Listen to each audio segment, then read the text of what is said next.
Hey, Who fans, and welcome to the Big Blue Box podcast. My name's Gary. My name's Adam. And we're at episode 152. Have you ever thought what it's like to be wanderers in the fourth dimension? Nobody in the universe can do what we're doing. I've reversed the polarity of the neutron flow, so the TARDIS should be free of the force field now. There's no point in being grown up if you can't be childish sometimes. The trouble with time travel is, one never seems to find the time. Change, my dear, and it seems not a moment too soon. Unlimited rice pudding, etc., etc. I am the Doctor! Great men are forged in fire. It is the privilege of lesser men to light the flame. I'm the Doctor. This is Rose Tyler. She's my +1. Is that all right? That would be me. Hello. Surprise! Boom! Etc. I'm the Doctor. Do everything I tell you, don't ask stupid questions, and don't wander off. How can you kidneys? I don't like the colour. Howdy do, Who fans. Hope you've all had a cracking week. And that you've managed to do something Doctor Who related. There it is. There we go. The catchphrase. Somebody kept saying that to me. Mum was at the London Film and Comic Con a couple of weeks back. Who was it? Somebody kept saying, hope you've had a cracking week. Yeah.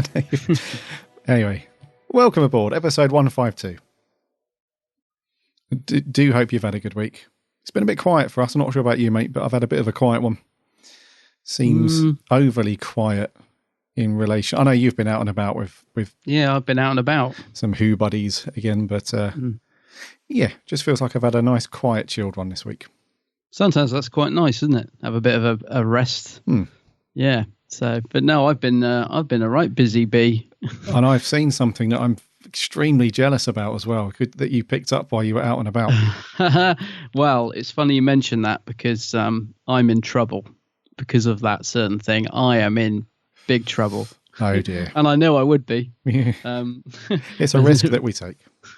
I thought I'd be able to sneak him in, but no. I didn't manage it. So basically, so yeah, at the weekend, I went out and met with some fellow YouTubers, the Who Addicts guys, and some other peeps, and we had a good old day around London. And obviously that meant going to Forbidden Planet and the Who shop. Dangerous. That just has to be done. Dangerous. I haven't been to the Who shop for ages, actually, so it was really good to go there. I mean, FP I go to fairly frequently, and nothing much changes in there. But yeah, I was excited to go to the Who shop. I know you've been a few times lately, but I've not got to go. And there was another reason I was quite excited. So I'll just travel back in time a little bit first and just tell you the first big whammy was that just as I was about to leave, and as regular listeners will know, my other half just is exasperated by the amount of merchandise that comes flowing through the letterbox. And you know, I just get my ear chewed off every day basically about it. But anyway, so I'm about to leave to go to London, and a parcel turns up, and I don't get to the door in time to hide it, and the parcel was the Robert Harrott Tetrap figure, which I only ordered last week. It arrived amazingly quick. I thought they were still pre-order, so I was really surprised that it was like it arrived so quickly. I've got to tell you, whether you like that story or not, the figure is amazing. So I'm about sort of 10 minutes before I have to leave the house, and I'm sort of quickly looking at the figure because it's arrived, and in my right ear I'm getting blah blah blah, where's that gonna go, blah blah blah, how much was that, blah blah blah blah, and I'm like yeah shut up, it's beautiful, it's gorgeous, it's going on the shelf, I'm too scared to put it on the shelf, it might get broken, what am I going to do with it, I better go and catch the train. So anyway, I'm looking at the figure, it's a beautiful figure, absolutely fantastic. Now going back a little bit further in time, the night before I was looking on the old Robert Harrott website, and Alpha Centauri, the figure that they released before the Tetrap, has sold out, so you can't get it. I had a look on eBay, there was two on there all around the 150 odd pound mark, and he was 60 quid on Robert Harrott before he sold out. So I was like, no way would I pay that 150 quid, So anyway, I'm thinking to myself, going to the Who shop tomorrow, Gary said they'd got it. If they have it and it's less than 70 quid, because I'm factoring in postage if I'd have bought it from Harrop. Yes. I was thinking, if they've got it and it's less than 70 quid, I'm getting it. So anyway, I've woke up, the Tetrap's arrived, ear bashing for that, headed off to London. We went more or less straight to the Who shop. First thing I do, head to that cabinet, and there he is. And he's $69.99, right? You're in by a pound. I'm in by a pound. Well, I'm by a penny, actually. A penny, yeah. $69.99, yeah. So, and I'm thinking to myself, well, yeah, if I'd have ordered him from Harrop, he would have been 60 quid plus postage, 5 quid. So I'm $4.99 out. I've lost $4.99 by not pre-ordering it. Sure. So I get him. I check him while I'm there because I don't want to get home and find, any limbs in the bottom of the box where he's smashed or anything. Because, obviously I don't live anywhere near the Who shop. And I'm like, obviously carrying him around London with me all day, thinking, how am I going to get this? How am I going to get this in? Because I've already had an ear bashing in the morning about Tetrap. If I go home with another one of these figures, I'm going to get it in big time. Anyway, long story short, I come in. We'd been out getting trashed. Staggers in at God knows what time. In fact, I caught the last train home. Staggers in with my bag of stuff. First thing that said is, "What's in that bag?" Oh no! And I was like, "Oh no!" And then just to make it worse, as if I might have been able to have crept it in the house. To make matters worse, what do? I go and plaster it all over the Geeks Handbook Bag Facebook page. So I just let myself in for a right old, yeah. So I'm not in the good books at the minute, but I don't care because I'm just locking myself away with these two glorious figures. And they are, mate. They are absolutely stunning. I don't regret buying them for a second. But just to let you know, I have blamed you. I said it's all Gary's fault. He told me they'd got it. Oh, mate. So you were rumbled immediately. I was rumbled. It was just two in one day. And I was never going to get away with it. But I just need a nice display cabinet though. I've just got these lovely figures and they really are. They're absolutely stunning. But I just need somewhere good to display them now. I need a good shelf. But I've also been a terrible influence on everyone else I went with because one of the guys there, Harry, had never heard of Robert Harrop. Okay. And he bought Davros, who was like 99 quid. Oh. It's like, what's this Robert Harrop then? I said, oh, they're fantastic. You got to look at the Robert. So he sees Davros in the cabinet, immediately buys him. I had to restrain Liv, who's part of the Who Addicts guys, from buying the TARDIS because she was like, I want it now. And I was like, yeah, but it's 25 quid cheaper online. So if you can wait. But she's like, yeah, but it's in the cabinet and I want it. So everybody was just, buying them and it's infectious. It is. The old Robert Harrop stuff is beautiful. It really is. It really is. And their new website is quite good as well. It's a much needed upgrade from their previous one. I think they have got a few issues with certain figures not showing on the category page. So if you go onto the Doctor Who section and there's a figure on there that you thought, oh, I'm sure that was on there before I was going to get it. If you just do a search for it, it will show up. There's about 4 or 5 products that aren't showing on there. But if you search for it, it will show up. It's funny you say that, actually, because it's really bizarre that it's something to do with their upgrade. Because sometimes if you refresh the page, it sort of changes. And also I had an issue when I tried to pre-order the Tetrap that I got to the checkout stage and then couldn't click on any of the options to go any further. So I kind of got stuck. And I emailed them about it saying I'm trying to purchase it and I can't check out. Do you know if there's an issue with your new website? I didn't actually hear anything back, which is a bit bad. But anyway, long story short, I worked out that it was actually a problem with Google Chrome. So I tried doing exactly the same thing through Internet Explorer. Absolutely no problem at all. So for some reason, just Google Chrome doesn't like their new website in terms of actually buying stuff. Either that or my other half was tapping in trying to stop me. He's sabotaging your laptop. Block. but yeah, no, it's a nice new website. Yeah, cool. So you can be pleased that your Sea Devil figure is like gold dust now because you've got the Robert Harrop Sea Devil. Oh, that is a beautiful figure. That is the one I'd love to get my hands on that.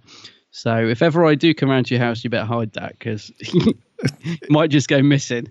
Yeah, I throw it at the missus. Hide this quickly. Yeah. Why? What's wrong? Adam's coming over, and he's had his eye on it. So I have bury it in the garden. Yeah. No, good mate. So you had a weekend of some Who shenanigans out and about. That's good. Yeah, it was good. And you'll be pleased to know that I did get told they had this weird TARDIS model in the Who shop, and I'm sure our regular listeners know our whole hoo-ha about not allowing photos in the shop. So they had this weird TARDIS model. I don't know. Presumably it was for sale. It was on the shelf. It was sort of, I don't know, about 6 inches tall or so. I don't know. It was a weird one. I'd never seen it before. Mm-hmm. And I asked if I could take a picture of it. And the poor old guy behind the counter looked terrified. He was like, oh no, better not. And I was like, So I didn't get a picture of it. I was like, why can't I take pictures? It drives me nuts. Anyway, but it was a great day, mate. Yeah, really enjoyed it. Oh, nice one. Yeah. We will have to get to the bottom of the whole no pictures thing in the Who shop. Yeah, I think so. I'm terrified to even go there. I mean, the poor old staff member just looked like it was just like, no, on pain of death, you cannot. It's bizarre, isn't it? It's strange, yeah. But anyway, I was happy with what I got. Good, yeah. Good. And I didn't buy anything else all day. That was it then. Well, apart from a few beers. A couple of comics, a couple of books, another figure, T-shirt. Oh, actually, yeah, we did in FP. They've got all the Titans reduced for $3.99. And I blame Matthew Rowney for this from the Who Addicts. He was like, go on, let's buy a couple, go on, we'll open them live on Facebook. And I was like, yeah, go on, let's get them. So I did buy a couple of blind boxes. Thank goodness they were cheap because I got some rubbish figures. And of course, he got all the ones I wanted. I was furious. He was like, every time I open a box, I was like, Rose again. And he opens the box and he's got blimmin' Pat Troughton with the crinkly hat. And I was like, I gave you that figure. I picked that one for you. I was going mad, I was. I've got that one. Yeah, it's a great figure, that is. I think it's my fave, out of my Titans. It's a brilliant figure. Andy got K9, which was the other one I said, I'd love it if this was K9. And I opened it and it was Oswin, I think. I was I can't remember. Something rubbish. Brilliant. And then he opens his straight away. Oh, it's K9. I was like, man. But yeah, it's all good fun. Just thank goodness they were cheap. Otherwise, yeah, I might have been a bit upset. Yes, Blimmin' time. Yeah. No, EJ, yeah, I've had a quiet one, like I said. I did manage to go into FP. Once every couple of weeks, I need to go into London for work, and our office is it's only about 10-12 minute walk away from the Forbidden Planet megastore. So I was like, right, I shall frequent that later, see what's going on. And the Who section's looking even more sort of anorexic than it. It's looking very sparse. Yeah, than it was the last time I was in there. Last time I was in there must have been about 3 months ago, something like that, 3 or 4 months ago. And I thought, wow, the Who section's dwindling. And then when I was in there last week, I just thought, this is unbelievable. I mean, there was I don't know if you saw it, but there was a couple of shelves that were just empty. Yeah. So it had Doctor Who, the labels on the front of the shelf, but there's just nothing there. Nothing there, I know. And then they had this cabinet as well, where they normally have all the exclusive Titans in, and Sonics and other little figures. That was just half full. And there was this little half stand empty and stuff. It looked awful. I know. It's such a shame. It really is. But let's hope Dalek Tat's got some good merch for us later to fill up those shelves. Let's hope. Didn't you see Nick Briggs when you were in there? Wasn't he doing the signing, or was that before you went in? Yeah, I was going to say. So I ventured downstairs to see what comics and books were going, and I saw the signing table out. I didn't think anything of it, and then just as I was looking around, all I heard was, "Please welcome Mr. Nick Briggs." Oh, nice. He's going to be signing copies of the Ninth Doctor Adventures. Yeah. So, just to confirm, not starring Chris Eccleston, but no, does star the annoying little dude and Rose's mum. Oh, what's his name? His name's Adam, isn't it? What's his real name? Bruno something. Bruno something, yeah. Yeah. And Camille. I like Camille. Camille Caudry. Yeah, and bless old Nick, but he did his best to sort of lighten the situation, because I think there was about 7 people there. Well, I was going to ask you if there's many people there, because no offense, because we both love Big Finish, but that's not a release that either of us were terribly excited about, to be honest. But also it was more the cost of it, because I was thinking it was £35, wasn't it? It was. And I was thinking, even signed. I mean, I just wasn't. Yeah, I just wondered if people would be tempted to go for that, but I think that's a bit steep. 35 quid. Yeah. So I'm not surprised there weren't many people there. No offense to the No, Big Finish guys, but yeah. Yeah, there was about 7, maybe 8 people tops in the queue, and he sort of signed them in about 10 minutes, and then that was it.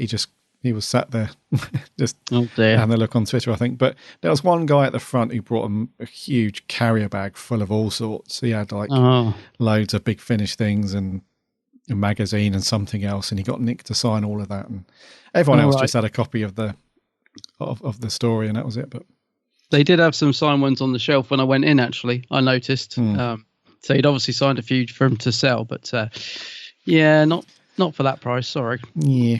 And talking of Big Finish, I got the I see you got it as well. I got my Classic Doctors New Monsters Volume 2. Yes. Got that through the post on Monday, I think. It came through Monday or yesterday, because we're recording this on Wednesday the 9th. Yeah, I think it came through on Monday. But I've yet to listen to any of it yet. Have you listened to No, I was just going to say exactly the same thing. I got it through the post. I was like, oh, this is exciting, because the 4th Doctor's in this set. And I thought, yeah, great, bit of Tom Baker. Yeah. Put it on the shelf. I haven't blooming listened to any of it yet. No, me either. No, been too busy getting drunk. Well, yeah, you have. Yeah, getting told off as well.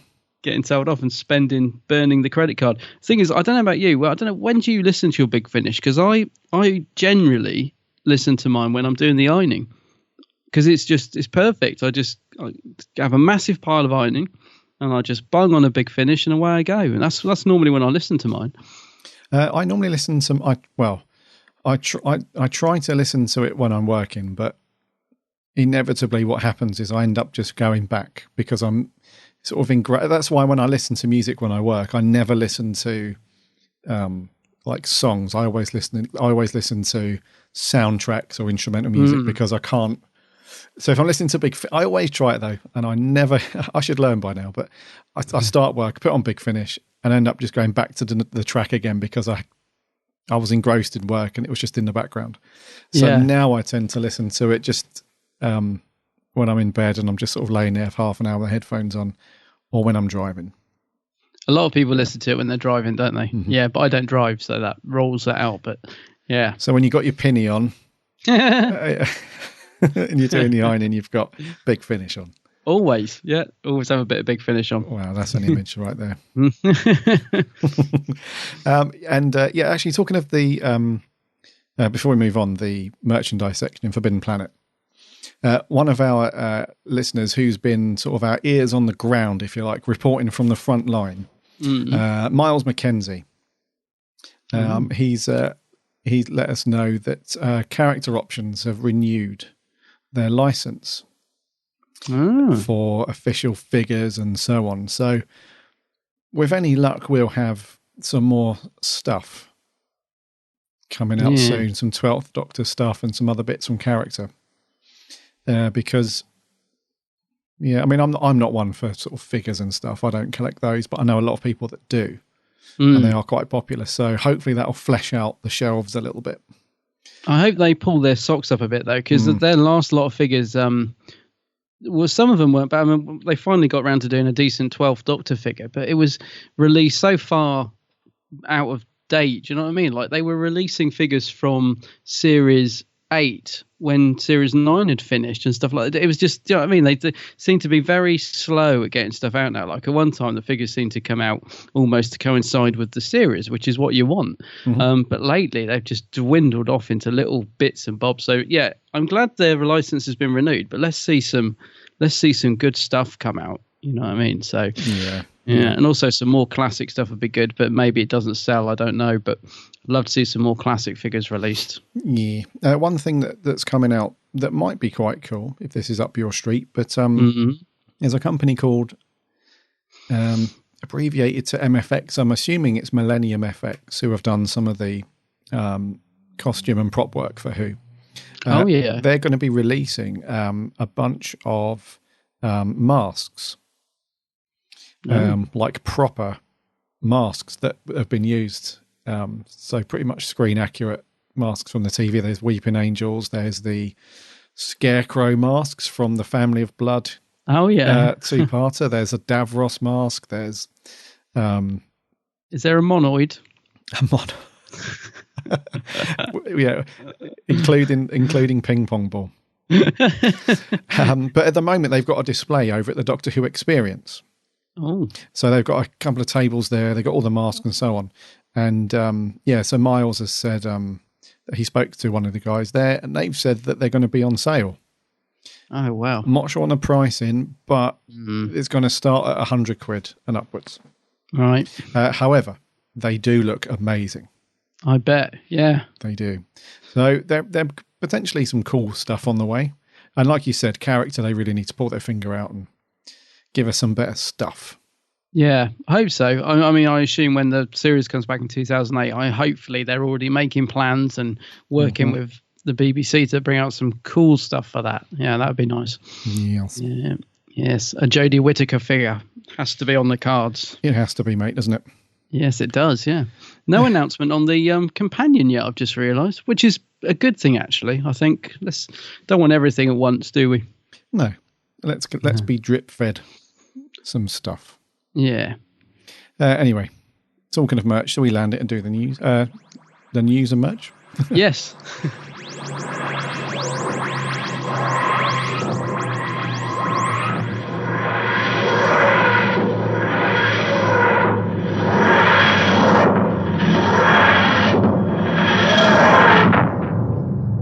First up, Jodie Whittaker has been out and about recently. So when she was first announced as the 13th Doctor, she was very quiet for the week after, for a couple of weeks since that all got announced, and the little reveal clip went out during Wimbledon. I think she was interviewed somewhere, because they put some snippets of it soon after. Might be in the Radio Times or something like that. But she's been quite quiet of late. We've not heard much from her about stuff. But she has been, her first sort of proper interview was on BBC Radio 6. And I think that was on Monday morning. Yeah. I believe. And she was on there chatting about the moment that she found out that she got the role and she was cast. And also some other bits. And so we've got a little clip. We'll play that. And it's almost surreal listening to the voice of the next Doctor. But yeah, so this is Jodie on BBC Radio 6. Speaking of medical emergencies, when you found out when you finally got the call that you were going to be the next Doctor Who, can you describe what happened? Did you faint? No, I didn't faint. I played it really cool. Did you? And cried. Did you cry? Yeah. Because you sort of alluded to it before, that there's a long period of time between going for it and getting it, isn't there? Yeah, there was a long period of time, and I found out that I got it during this job. So wow. Yeah, I think there were a lot of cast members that was like, I can't believe you didn't tell me. But it was incredibly emotional because, my entire life has been spent as a child. All I ever wanted to do was be an actor. And I wanted to do it because I wanted to play pretend. And that is the ultimate. I'm about to play an alien, Yeah. A Time Lord. And that, as a girl, yeah, who knew?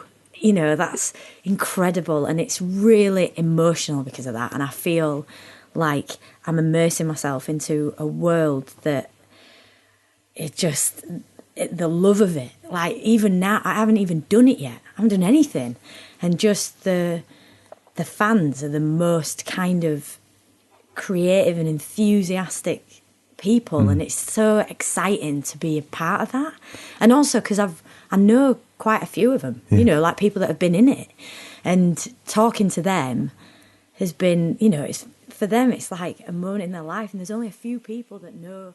So that was Jodie on Radio 6. I'll put a link in the show notes so you can listen to the whole section about Doctor Who. It's about 10 minutes long, roughly all of it. But how cool is that, hearing Jodie talk about the show like that? She literally has, it feels like she's got such a passion for it already. And like she said, she hasn't even done anything yet.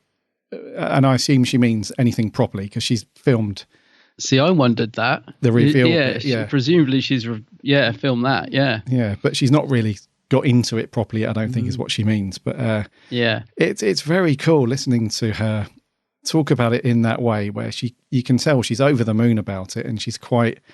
It's hit her, emotionally as well by the sound of it. Sounds like she's raring to go, doesn't it? I mean, I don't know about you, but I love her already. I really hope she uses her natural accent as well, because I love the way she talks, and I think I always think it's better if they do that. Like Chris used his accent. Tennant sort of didn't, did he? I always wish he had used his sort of native accent rather than doing his Mockney London sort of accent. But I really hope she keeps her actual accent, because I just think it's really endearing, and I'm really loving it already, to be honest with you. It were great when I played Doctor. Oh, I love it. Running about in TARDIS, it were amazing. Get Mersion Eater on. I want bath in TARDIS. Go on, out of it. That's Chris Eccleston. But no, I'll tell you what, I watched the thing she was talking about, the job that when she found out she got Doctor Who in the middle of the job, was that Trust Me, I think, which was on TV last night. I think so, yeah. Where she's playing a doctor, but who's like a fake doctor. So I watched it because I don't really like medical stuff. I don't know about you, like Casualty and Holby. I don't watch it because I don't like watching all the gore and operation. I'm the same, yeah. I thought I'll watch it and see if there's any, see what it's like, because I wanted to see what she was like. I've only ever seen her in Broadchurch, and she's got the blonde hair and everything the same. So like in Broadchurch, she's dark hair, so she's sort of already starting to look like a doctor. But I actually really enjoyed the first episode. One thing I would say is she's a good actress, and there is something about her, like she's got an aura about her, which I think just makes her stand out. So the more I was watching it, the more I was thinking, I just cannot wait to see her in action as the Doctor. Actually, I'm just very excited about it. But the thing is, the reason I said I'm glad we haven't had the announcement of the companion yet is because I kind of feel a little bit sorry for Peter Capaldi. Like, he's kind of been forgotten already, and it's like, hang on, he's still the Doctor. Mm-hmm. He's still got a few more months of being the Doctor and Christmas special. So I just don't want him to sort of think that he's been just like, yeah, see you, mate, bye, shut the door on your way out, got a new Doctor now. It is very exciting, but I just I don't want too much about the new series until Capaldi's gone. I just think it's a bit disrespectful, if you know what I mean. I love I like the fact we got the announcement, and I think she's going to be fantastic. But yeah, let's just put the brakes on a little bit. We've still got quite a few months to go yet before we've got ages to go before she actually hits the screens as our Doctor, haven't we? So yeah, I think fortunately for us, she has been quite light in the media about it, which is good. Yeah, and I think this is the only sort of I say big interview. This is the only sort of mainstream interview I think she's done at the moment. She was on TV this morning. Like I said, we're recording this on Wednesday the 9th, and she was on an ITV programme this morning. It was the Lorraine Show. Oh, yeah. If anybody, I've never heard of that. I don't know who Lorraine is, but, it's one of those Saturday morning chat show sort of things. And I know she was on there talking about Doctor Who, but it wasn't about Doctor Who. It was about just her new show, Trust Me, and I was going to say she's probably supposed to be promoting that, I assume. But of course, everyone's going to ask her about Doctor Who, aren't they? But that's probably what she's booked in to promote. Yes. I'll tell you one thing I loved, actually. I don't know if it was in this radio clip or if it was in the BBC News interview she did. I can't remember where I heard her say it now. But what I did like was the fact that she acknowledged that once you're the Doctor for life. Mm-hmm. And she seemed really pleased about that. Because, I'm not going to name names here, but some actors who have played the Doctor, they just want to do it and move on to another job, don't they? And they don't want to go back. She sort of acknowledged, she's like, this is a part for life. You're never not the Doctor once you've been playing that role. Yeah. And I thought, well, that's good, because, whoever sort of, spoke to her about taking this role, accepting the job or whatever, has obviously said to her, you do realise all the baggage and pressure that comes with it, or at least I hope they have, because let's face it, there's no other role like it, really. So there isn't, it seems like she's sort of taken that all on board, which I think is a really good thing. Mm-hmm. There was, it does follow you around forever, and I think that's the problem that some. So not naming any names, but there are, one person does spring to mind where one name springs to mind, and it's a case of I've done that and I want to forget about it now because I want to focus on other things. But inevitably, it does follow you around. I remember watching an interview with David Tennant on the TV. It must have been March time, I think, February or March, and it was meant to be about the show Don Juan that he was in. Oh yeah, in the West End. Yeah, and the interview was about 10, 12 minutes long, and they got through a bunch of questions about the play and the part and all that stuff. And then, literally, as you would expect, the interview was like, "So, Doctor Who, Peter Capaldi," and yeah, I think that was when Peter Capaldi had announced that he was leaving. So, the third of the way through the interview, it's like, right, Doctor Who, let's get on to the stuff that, everybody want to talk about. Yeah, we don't want to hear about what you're doing now. We want to talk about your time on the show. So it does follow you around. And, where was it? I read something as well recently. Again, our memories are shocking, mate.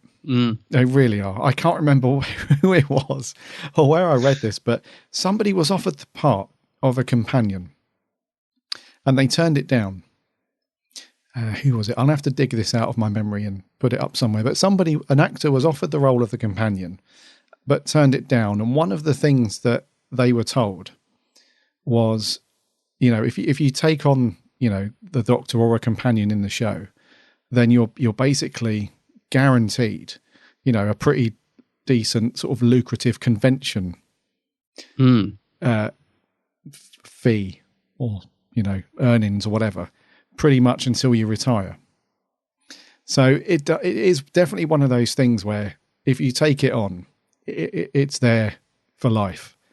I think didn't one of the classic Doctors always describe it as you've got a pension for life if you're Yes. part of Doctor Who or something like that. McCoy, I think, was it?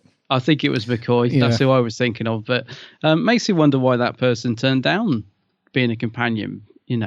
But then again, it does bring with it a lot of what do you call it? You will get stopped in the street and in the street. I mean, that's one of the things that John Sim found difficult to deal with, wasn't it? There's the fact that he'd be shopping in Sainsbury's or whatever, and someone would say, "Oh, can I get a picture of you?" And it, he's admitted that it really got to him in the end. It's just like, for goodness sake, I can't go anywhere. And it, got himself a bit of a reputation for being grumpy. But you can see that from both sides. It probably would get annoying if you can't even go and get to your weekly shop without getting harassed. So, it is something that comes with it, which you've got to take on board. But she seems to be handling it very well. I saw loads of pictures of people, Meta going in to BBC Radio 1 and coming out and getting photos and autographs. I saw a little video of her meeting the fans, and she just seemed to be dealing with it very well. So that's very good. Yes. So that's Jodie Whittaker. Yes. We'll put a link to the show notes so you can listen to that bit, but it's very good. Excellent. Right. One of the quick bit of news. Happy birthday. Happy 100th birthday to Earl Cameron, who appeared in the 1966 Doctor Who story, The 10th Planet. He played Glyn, your Skype thing's in the way, Williams. That's it. Glyn Williams, one of the two astronauts on Zeus. And he's the oldest, let me get this right, he's the oldest surviving actor from Doctor Who to celebrate his 100th birthday. That's right, isn't it? Yes. Yep. Yes. So, yeah. I think there's a couple of other people who have celebrated their 100th birthday, but I think he's the oldest. That's right. Of the three that are still with us. But I think it's it's obviously it's a great thing, for somebody from Who to be celebrating their 100th birthday, because they would have seen everything. If you can imagine this person who, potentially might have watched Doctor Who from the very first Hartnell episode, then goes on to star in it, and then had the opportunity. I'm not saying that Earl did this, but they would have had the opportunity to watch live every single episode of Doctor Who since it ever began, plus star in the show. It's incredible to think that. That is, yeah. But no, it's really cool, and it's kind of related, I guess, because when we get to our Christmas special this year, with David Bradley playing the first Doctor, there's a lot of talk, isn't there, that it's set on, it's like involved in the 10th Planet story. It seems to be, doesn't it? I was going to say, what a great story to be involved in back in the day as well. To see, like you said, I don't know how much he remembers of being on set, but imagine watching all that unfold. Cybermen, Hartnell, going off on holiday and then coming back and regenerating. So yeah, great story to be involved in. He was also apparently appointed a CBE in 2009, so he's in the New Year's honours as well, which is good. So yeah, it's he's very done cool. well. Yeah, really so cool. Happy birthday, Mr. Cameron, Mr. Earl Cameron. 100 years old. What do they call it? Centenary. That's it, centenary, yeah. Yeah, very cool. Right, let's get our metal friend in. Come on then. Oh, Grumpy Guts. Let's see what he's got. Merch corner. Merch corner. Merch corner. I don't know whether to be impressed or disgusted. It's a bit rubbish, but it's pretty. It's very pretty. So one piece of merch to go through. Thank you very much. You can leave now. So miserable. Offie wheels. Offie wheels, yeah. Got a squeaky one as well. Right, I know for a fact, 100%, I know where this is going to go. Yep. I've got a crystal ball on this one. Adam mentioned earlier that he got a right old telling off for several pieces of Doctor Who merch magically appearing in the house, one after the other. That's a good way of putting it, yeah. And I can say with 99.99999% certainty that your other half is also going to be unhappy about at least 1, 2, 3, 4 pieces of other merchandise turning up at your house. Absolutely right. So this year, I think this year we had the launch of the crossover of Doctor Who and the Mr. Men, aptly titled Doctor Men. You've probably seen the books that have been doing the rounds in bookshops and Forbidden Planet and all that jazz, and also some merch that the Hargreaves people had started to sell on their website, so notebooks and all that stuff. But this is what we've been waiting for.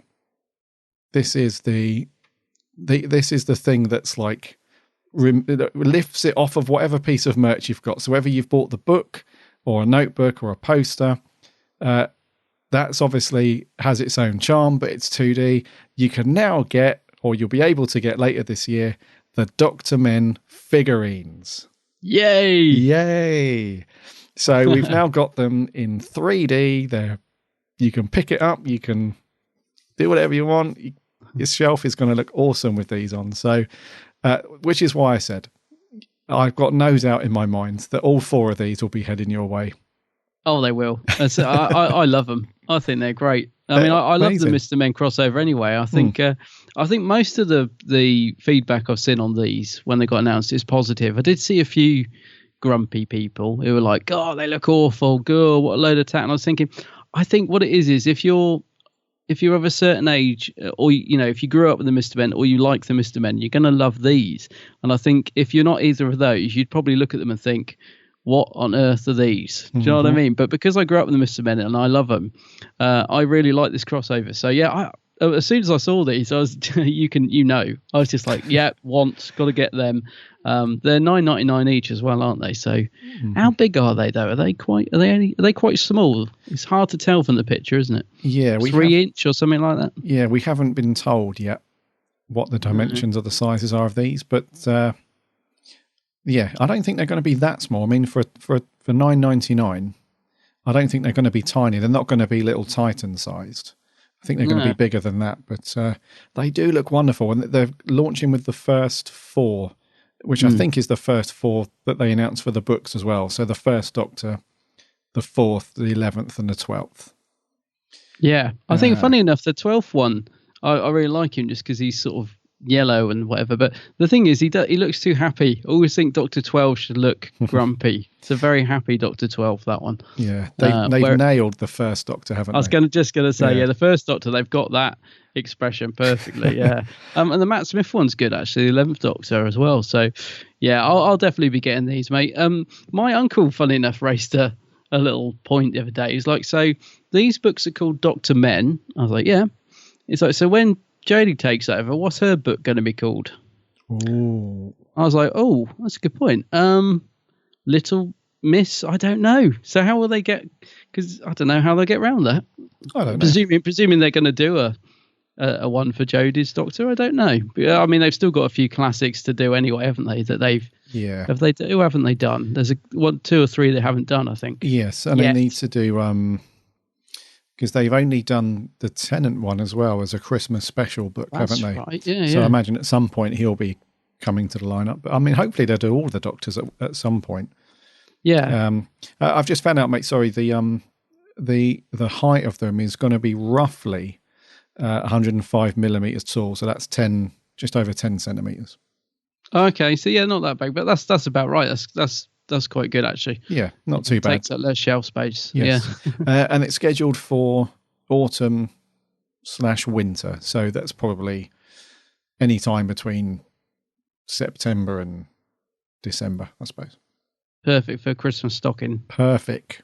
Yeah, perfect. So yeah, I think me and you we'll both be getting these, won't we? Oh yeah. When I put it out on Instagram, whatever, I think all I put in the description was guaranteed purchase on these. Yeah. Yeah. They do look awesome. Yeah. Brilliant. There we go. Dr. Men figures coming. That's going to do for merch. Right. Review time. Yes. Adam, you old fellow.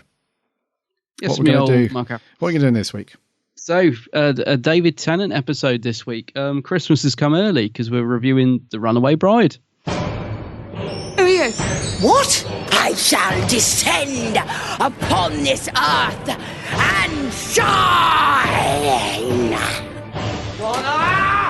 Act arms! Who is that man? Get me to the church! Prepare your best medicines, Dr. Man, for you will be sick at heart. You shouldn't even exist. You are kidding me. Trust me. It's Christmas. Whatever that thing is, it needs you. And whatever it needs you for, it's not good. Now come on! Fire! Sure they will suffer. So suffer! This planet shall be scorched! God, it's all going on. What's going on that one, isn't it? The Runaway Bride. It came out on Christmas Day in 2006. Oh, my word. Crikey. 11 years ago. Wow. Wowzers. It was written by Russell T. Davies, directed by Euros Lynn. And yes, stars David Tennant as the Doctor, obviously. Yeah. Catherine Tate as Donna Noble, Chiswick's finest, and then a relatively small supporting cast. No Cribbins in this one. No, he's not in this one, is he? Yeah, I think the character is played by somebody else, or is that Donna's father? No, because her dad's dead, isn't it? I think it's played by an older gentleman. I might be wrong. I need to check. I have a feeling that is supposed to be Donna's dad. Oh, it is. Jeff. That you're thinking of. And I have a feeling, Jeff Noble. And someone out there will know, I have a feeling that he passed away. And so Cribbins was brought in as a character to sort of fill that gap, I think. So I think he passed away in real life, and they were like, well, let's bring Wilf in, or let's bring Wilf back. I can't remember the exact story, but yeah, I think the actor passed away, I think, which is why he's not in other stories. Yeah, someone out there will know for sure. I'm going to have to try and get my memory in gear again here, because in the credits, he's listed as Jeff Noble. Oh, right. Whereas I'm thinking back to The End of Time, Part 2, where Tennant goes off. No, not The End of Time. Yeah, The End of Time, where just before Tennant goes off to say his last goodbyes to his companions, he hands Donna's mum and Wilf a lottery ticket. And he said that he went back in time and borrowed £1 off of Donna's dad. And he says the name, doesn't he? Who's the name that he says at the end? He says somebody noble. And I don't think it's Jeff. Oh, I don't think he said Jeff, because I remember the Doctor saying something Noble was his name. He said, "You keep that from me." What name does he say? well, I think it's got to be Jeff. I mean, I can't remember now. You've really, you've put me on the spot, and now I really want to go and watch that episode. I'm sorry to start off with a bit of a kerfuffle, but we need to get to the bottom of this. I'm gonna put my money that it's a reference to him, and Actually, I'm gonna Does he say Jeffrey? Does he say Jeffrey Noble? His full name? Probably. That could be it. Yeah. One thing that I wish in life was that my memory was better. Because there's a lot to remember in the Doctor Who universe, to be fair. Yeah, that's my saving grace. There's so much of it. It's So the Doctor goes back, borrows £1 off of insert name here, and then says, "I borrowed £1 off of somebody noble." Who does he say? Yeah, that should be a quiz question. It should be, shouldn't it? For some, do you know what? It probably is the name Jeff. He probably does say Jeffrey Noble. Yeah. But for some reason in my head, it doesn't sound right. It doesn't. I don't know. See, I think that's what happened. I think the actor passed away, and that's why Bernard was brought in as a character to play Wilf, right, as a replacement, and that was probably just a nice little nod to the original actor. That's what I'm guessing. You're probably right, mate. Yeah. It's probably me just being, silly. Well, we'll have to go and watch it this afternoon now and find out. There we go. That's something to do. Anyway, the kerfuffle aside, the Doctor is just fresh off of his heartache. I'd forgotten about all that as well. Yeah, at losing Rose. Because we follow on, don't we, from, the TARDIS, the Doctor burning up a star. So that he's got enough power to speak to Donna in the alternate dimension. To Rose in the alternate dimension. And we have the whole, "Say it, I love you." And he's just there's one last chance to say it. And he fades away. And it's one last chance. I'll just drag out enough to not be able to say it. Yeah. So we're fresh on from his very, very upset time of losing Rose. And Donna just, as if by magic, just appears in the TARDIS. And then the Doctor's like, "How the hell did you get in here? What's going on?" She's missed the wedding because she sort of literally vanishes out of the church, ends up in the TARDIS, and then the Doctor and Donna are off on a crazy, crazy adventure to find out what's happened to her, why she's materialised in the TARDIS, what are the crazy Santa robots up to, and what the crazy, very well played Rachnos, the Empress Rachnos is up to. So, the Runaway Bride, your initial feelings, mate? Initial feelings were, and bearing in mind I have not watched this in a very long time because it's been a Christmas special. It's not one I reach for, but I did very much enjoy watching this again. Actually, thankfully, it's not that much Christmas themed. I mean, obviously, it is set at Christmas, and there isn't mentions of it, but it doesn't feel strange watching this in August. Do you know what I mean? I wasn't sat there thinking, "Oh, this is very Christmassy." Yeah. Although we've got killer Christmas trees again, and we've got killer Santas again, and all that. But no, overall, mate, I quite enjoyed this one. I found it a good. I'd describe it as a romp. You know what I mean? It's a roller coaster. It's it just it's just an entertaining hour. I thought it didn't hit all the marks for me. In certain areas, I wouldn't say it's perfect, but it's enjoyable. And there are some bits in it which I really enjoyed. There was nothing in it that I didn't enjoy. There were bits in it I thought, no, that could have been better. It starts off very shouty, for example. There's a lot of shouting going on at the start, and at first I was like, not sure about this. Is this dated as well as I thought it would? I wasn't sure about the first sort of 10 minutes or so when even Tennant's like I think he's trying to outdo Donna in the shouting match. But once the episode settles down, like once we get to the roof scene on the helicopter pad and everything just settles, from there on, I thought it was a really enjoyable episode. I liked it a lot. Cool. Yeah. What about you? I really, really liked this one. You do? Yeah. I think, like you, I don't think it's perfect. I don't think it needs to be perfect. I think it's just a nice singular adventure. And if I'm being honest, I think it's one of my favourite Christmas specials from 2005 because they're typically dreadful.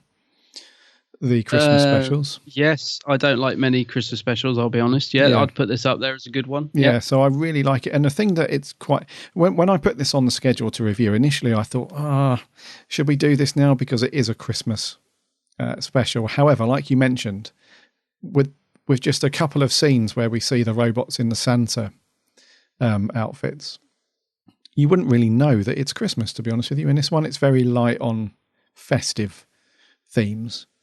So we see the robots in the Santa outfits, and we see the Christmas tree, and then we also just hear Donna a couple of times say that she hates Christmas, and that's right. Yeah, the Doctor makes it snow at the end, but you know it's very light on Christmassy stuff.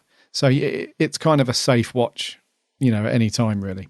Because it doesn't even feel like Christmas when they're outside. That's a good point, actually. Yeah. Yeah. It doesn't look particularly cold. It doesn't look, if you remember back to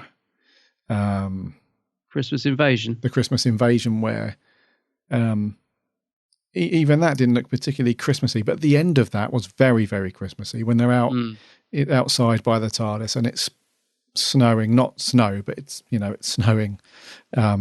Ash. Yeah. That feels quite Christmas. And then obviously the Matt Smith ones, they're very, very Christmassy. Yeah, that's right. Yeah. The Moffat ones. So, I quite like that you can just stick this on at any time really, and get stuck in. But I really enjoy it. I think it's very funny in some places. I think, I think David Tennant is spectacular in this one. He's very, very good. He's very good in it. Yeah. And, because we have a good range from him in this. And I think the chemistry between him and Catherine Tate is just brilliant right from the off. There's no warm up needed.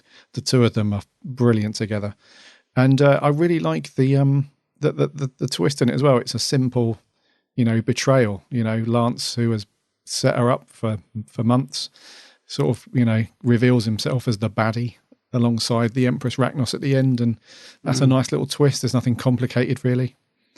That's the bit for me where Catherine Tate really shows that she is an actress, not just a comedian, because she really looks hurt. It's quite a harsh scene. I mean, I felt really sorry for Donna because it's slowly sinking in, isn't it? But she doesn't want to accept it. It's slowly sinking in that he's been, using her all this time and that it was all just a sham. And she's heartbroken, and he's really horrible to her. And I thought Catherine Tate was fantastic in that scene because she just, the emotion she displays her face. She's destroyed by what he's saying, but she just doesn't want to. She's like, but no, this can't be true. What are you saying? And I thought she was fantastic in that scene. And, there are, like you said, there are a lot of comedy moments in it. A lot of them do come from her. Most of them hit the mark for me. Like when she's going on about pockets and, stuff like that. I thought she's really good in this. As I said, it's just that beginning bit where she's a bit too shouty. When she settles into the episode, I think she's great in it. And you're absolutely right about the chemistry. Her and Tennant together, I would love to see some outtakes from this episode because there are some scenes, and I think it's the office scene where the Doctor's something about a pen in a mug. Am I a pen in a mug or something like that? There are some scenes there around about there where I could see, when you can see a glint in an actor's eye, and I just thought they are on the verge of cracking up. I would love to see outtakes in this. Basically, what I'm saying is they look like they're having a blast. They look like they're having a ball making this. Yes. So I could be wrong, but that's certainly what comes across on screen. The chemistry between the two of them is fantastic. Yeah, I agree with that. And I think if you watch a couple of interviews that the two of them have done over the years, I think one that was quite revealing of that stuff was when they was on the Graham Norton show. Oh, right, yeah. Yeah, and you can tell that they're very good mates, not just as, actors in the same thing, because they did a West End show together, Much Ado About Nothing. They did that for a few months. But I think they're just good mates in general. I was going to say, did you ever see him on Nevermind the Buzzcocks? Yes. Because that was the funniest, because she's doesn't know a lot about sci-fi, and she doesn't pretend to. And David Tennant was really sort of just winding her up, like asking her questions about Doctor Who. She was just coming out with ridiculous answers, and the pair of them were just cracking up. They clearly get on very well. But yeah, I think they're just a great on screen together. Yes. They do, when she gets a full series, they definitely settle down, the pair of them, and are even better. But even in this, they're off to a cracking start. Yeah. Yes. And before we go any further, I do want to clear up my initial kerfuffle.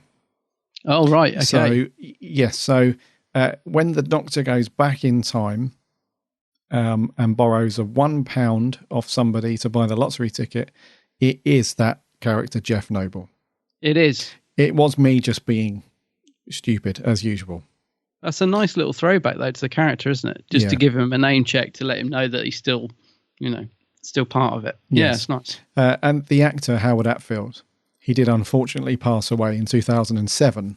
Mm-hmm. So he passed away when they were during the actual production of Series 4. Did he? Oh, right. Yeah, so that's when they signed Bernard Cribbins to come on, and he refilmed a lot of the scenes that Howard had filmed. Oh, really? Didn't know that. Yeah, and then he sort of carried on, as Wilf. So that's a shame, really, because I'd like to have seen a bit more of Donna's family. And that. I mean, don't get me wrong, it's great with just Donna's mum and Wilf, that sort of dynamic. But I guess it does play a nice little throwback, like you say, to his character and that actor. I had no idea that he'd filmed scenes already. I didn't know they'd actually got that far in production, but because it's weird, isn't it? We get this story, and then we get Series 3 where he has Martha Jones as a companion, and then Series 4 we come back to the Doctor and Donna, and I don't know how, I don't know when that plan formed in Russell's mind. Was he watching this at the time? Thinking, I'd love to get her back as a companion. I'd love to know when that all. It's probably in his book. I'll have to go back and reread it. But it'd be lovely to know when that was all forming in his mind. But it makes it more interesting. I think that we get this Series 3 with Martha, and then we get Donna, rather than her just jumping on board at the end of this episode. It makes it more interesting for me. Yes, if you go back and read The Writer's Tale, there's an email that Russell. Because that whole book is just a series of emails between Benjamin Cook and Russell. And in one of those emails, Russell has said he can't believe it that they've managed to bag Catherine Tate as a permanent, for the series. And at that point, when he found out that she had been, they'd nabbed her, that's when he started to pen in, her specific storylines. Right. Yeah. So I think it was touch and go whether they'd be able to get her full time as a companion. Because I think, if memory serves, reading that book, they tried to get her before that, but she couldn't because she was busy with other stuff. Right. If memory serves. But yeah, he definitely was over the moon because I think he's such a massive fan of her as, as a person and an actress. So yeah, I haven't read that in a while, the actors. A Writer's Tale. Yeah, no, it's a fantastic book. If anyone's not picked that up yet, it's an absolutely amazing insight into Russell T Davies's era on the show and what his thoughts are for writing certain stories and characters and how the production all came together. It's if you've not picked that up yet. So for Classic Who, get the Script Doctor.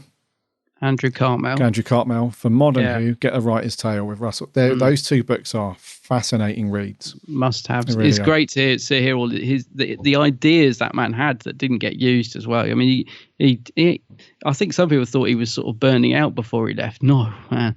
He had so many ideas going on, didn't he, that they were going to didn't do for whatever reason or changed. And yeah, it's a very exciting time back then, actually, when you read through that. Yeah.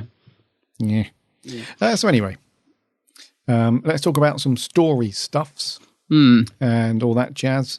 So I think that, did you notice that this, in this story, that the editing was very on point with a lot of it. They seem to flip between this very cool, fast, edgy, like when the Doctor's running around the TARDIS console and he's bashing stuff, and there seems to be a really good.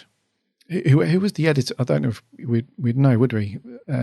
So whoever did the editing on this really went along with the sort of ebb and flow of the story. So when there's sort of a lot of stuff going on, that the editing is really fast and choppy, especially when there's sort of action stuff going on. And then when there's quieter moments, the editing is really, it almost plays along with the dialogue almost. It's almost, for me, it's one of those stories where it's just bang on point. Yeah, from start to finish. A lot of that could be down to the direction as well, because I thought there was some lovely shots in this, like when Donna comes out of the TARDIS and we get this sort of low shot looking up at the TARDIS with the buildings around it. And I thought that's a lovely shot. There's lots of nice bits in this. So yeah, Euros Lyn, who's a name that's popped up a few times as we've been reviewing the Tennant episodes and stuff, is it's a name as soon as I see it, I think, good. I seem to recall he's quite a good director from the other stories we've reviewed. And I think he does a great job on this. Like you said, the editing and direction I thought were great. Production values are good as well. I thought most of the effects still stood up fairly decently today, because we're talking over 10 years ago now that this was on TV, and I thought they looked fairly decent. I absolutely love the taxi TARDIS chase.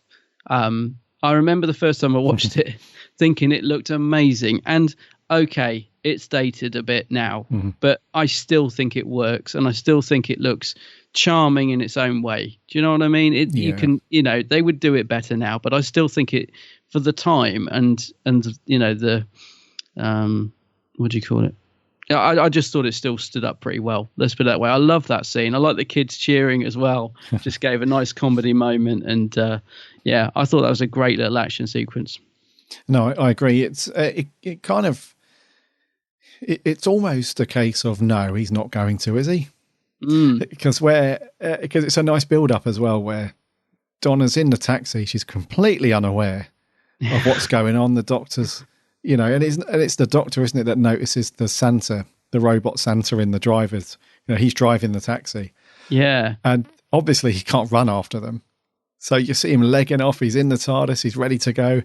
And you think, no, he's not going to chase the taxi, but it is dated, like you say, but it's still really enjoyable to watch. It's still, when you see I love the fact he ties the string around the controls and he's hanging out the door, and it's a very adventurous piece of television for the time. Yes. And I think they get away with it. I mean, as I said, it looked great back then. It has dated a bit now. The TARDIS does look a bit CGI or whatever, but it's still really fun to watch, I thought.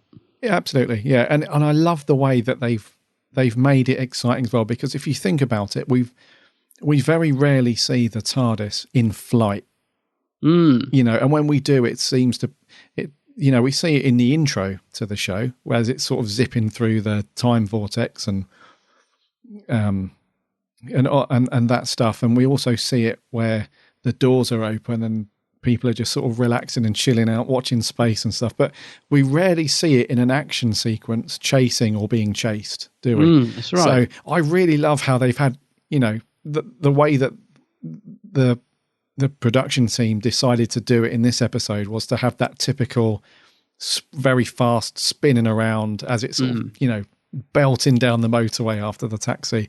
And then, the Doctor ties a string and levels it out and he's yelling away. It's great to watch. It really is a great scene. Yeah, I was just going to say, I really enjoyed that scene. And it's funny you say about the TARDIS, the different, because I've never really thought about that before. You're right. We don't often see it like doing anything like that. It normally just takes off, lands, or spins through the vortex. So it is something different. Maybe that's why I like it so much. But that does remind me, at the end, when the Doctor takes off, it starts to do the usual fade in and out. And then suddenly it shoots up into the sky. And that's different as well. And I was like, I didn't remember that. I didn't either. So I was a bit surprised. It's like, that's weird. So they were doing the normal takeoff and then suddenly it's like, takes off like a rocket. And I was thinking, I don't think we've seen that before or since.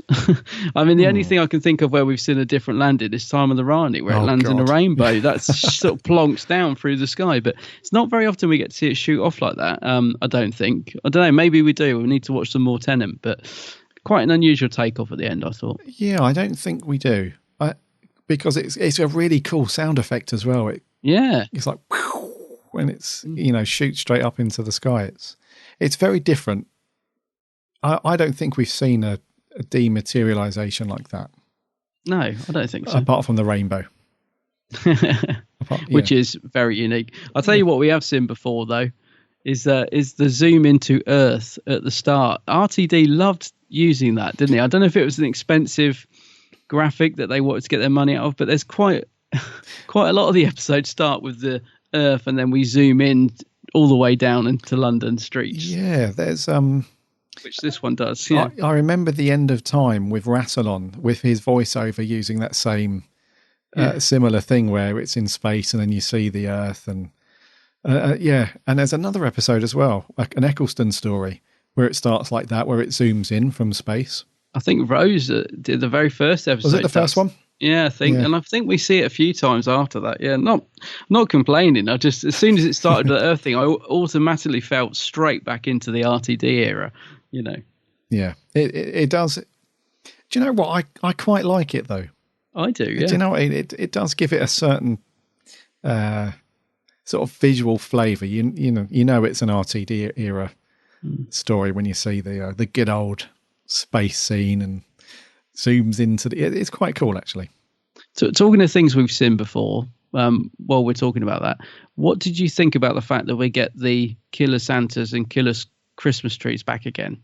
Because we see them in slightly different form, but we see them in the Christmas Invasion, and then we get them in this again, slightly different. So this time we get Killer Baubles. But did you think did you feel that was sort of RTD, running out of ideas a bit, or did you think they worked, well in the story? What did you think about that? Because they're not really they do have a connection to the Ragnaros, don't they, at the end, but at the time I remember thinking, oh, these guys again, what's this about? But for me, I still think they work pretty well. I still really like them. Yeah, I think I really like the actual design of the robots, their helmets with the big black eyes and almost like Alien-esque. Yeah, do their design. A bit Predator, aren't they? Yeah. So I really like those, but I think they're a really good addition because they're quite menacing, because they come across as harmless, at face value. It's only the Doctor really that picks them out as a threat everyone else is just walking past them as they're playing they're like a little brass band, aren't they, in the street? And it's the Doctor that picks them out quite quickly. And they are quite menacing. They're quite clever as well, because they don't just go into attack mode when they see the Doctor, because they lower their instruments, don't they, as if they're going to fire at him. But then something happens, like people walk in front or something like that, and then they raise them back up, and they don't want to create attention. So they're quite clever as well. But I think I quite like them. They're a good addition to this kind of story. I really like them. It did strike me a little bit of unoriginal. I was thinking, okay, so we kind of did that the year before, we're doing it again. It did feel a little bit lazy in terms of writing, but I don't mind, because I really like them in the episode, if you see what I mean.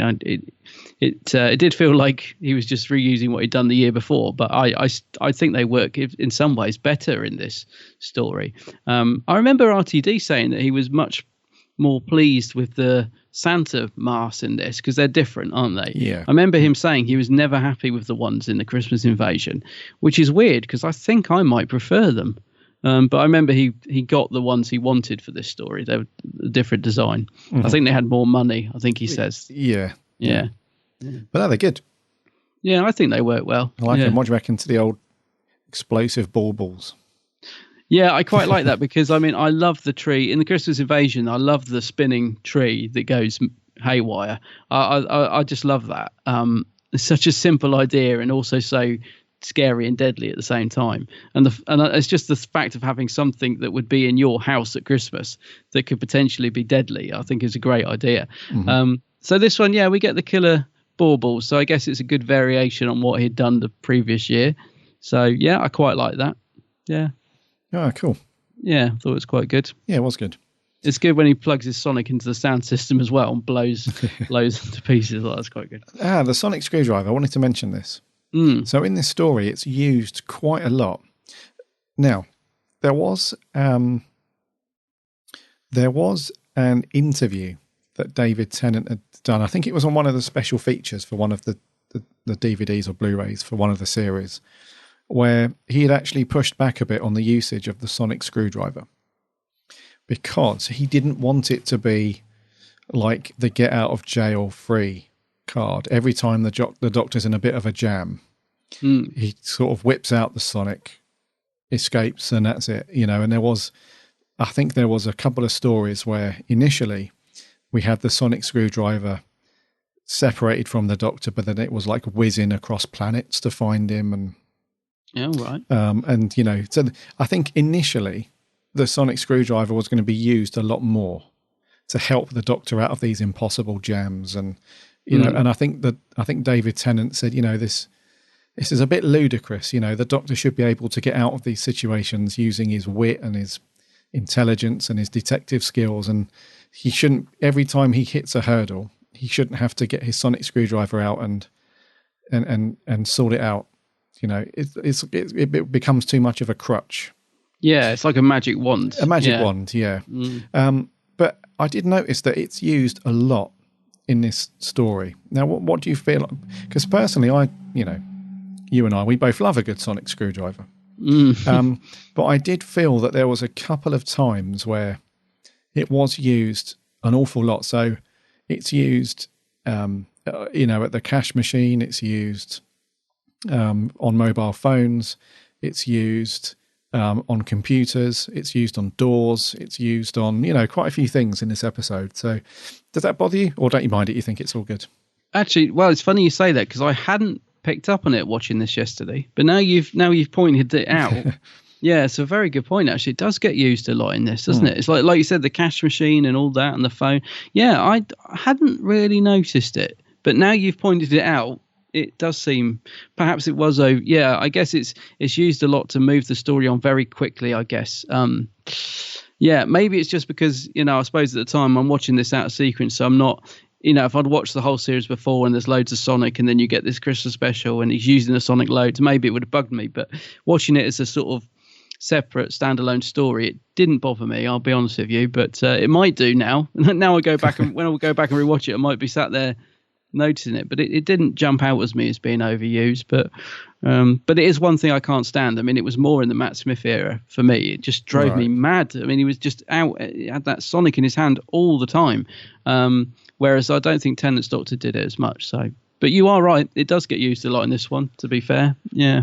Yeah, I'm not sure. I mean, it didn't really bother me too much as I was watching it. But there was a couple of times where I thought, this doesn't really need the Sonic to. I mean, I really liked a couple of times it was used, and it was quite funny where the Doctor sort of uses it on the cash point and it starts spitting out loads of money. That's the distraction, from when the robot Santas are about to open fire.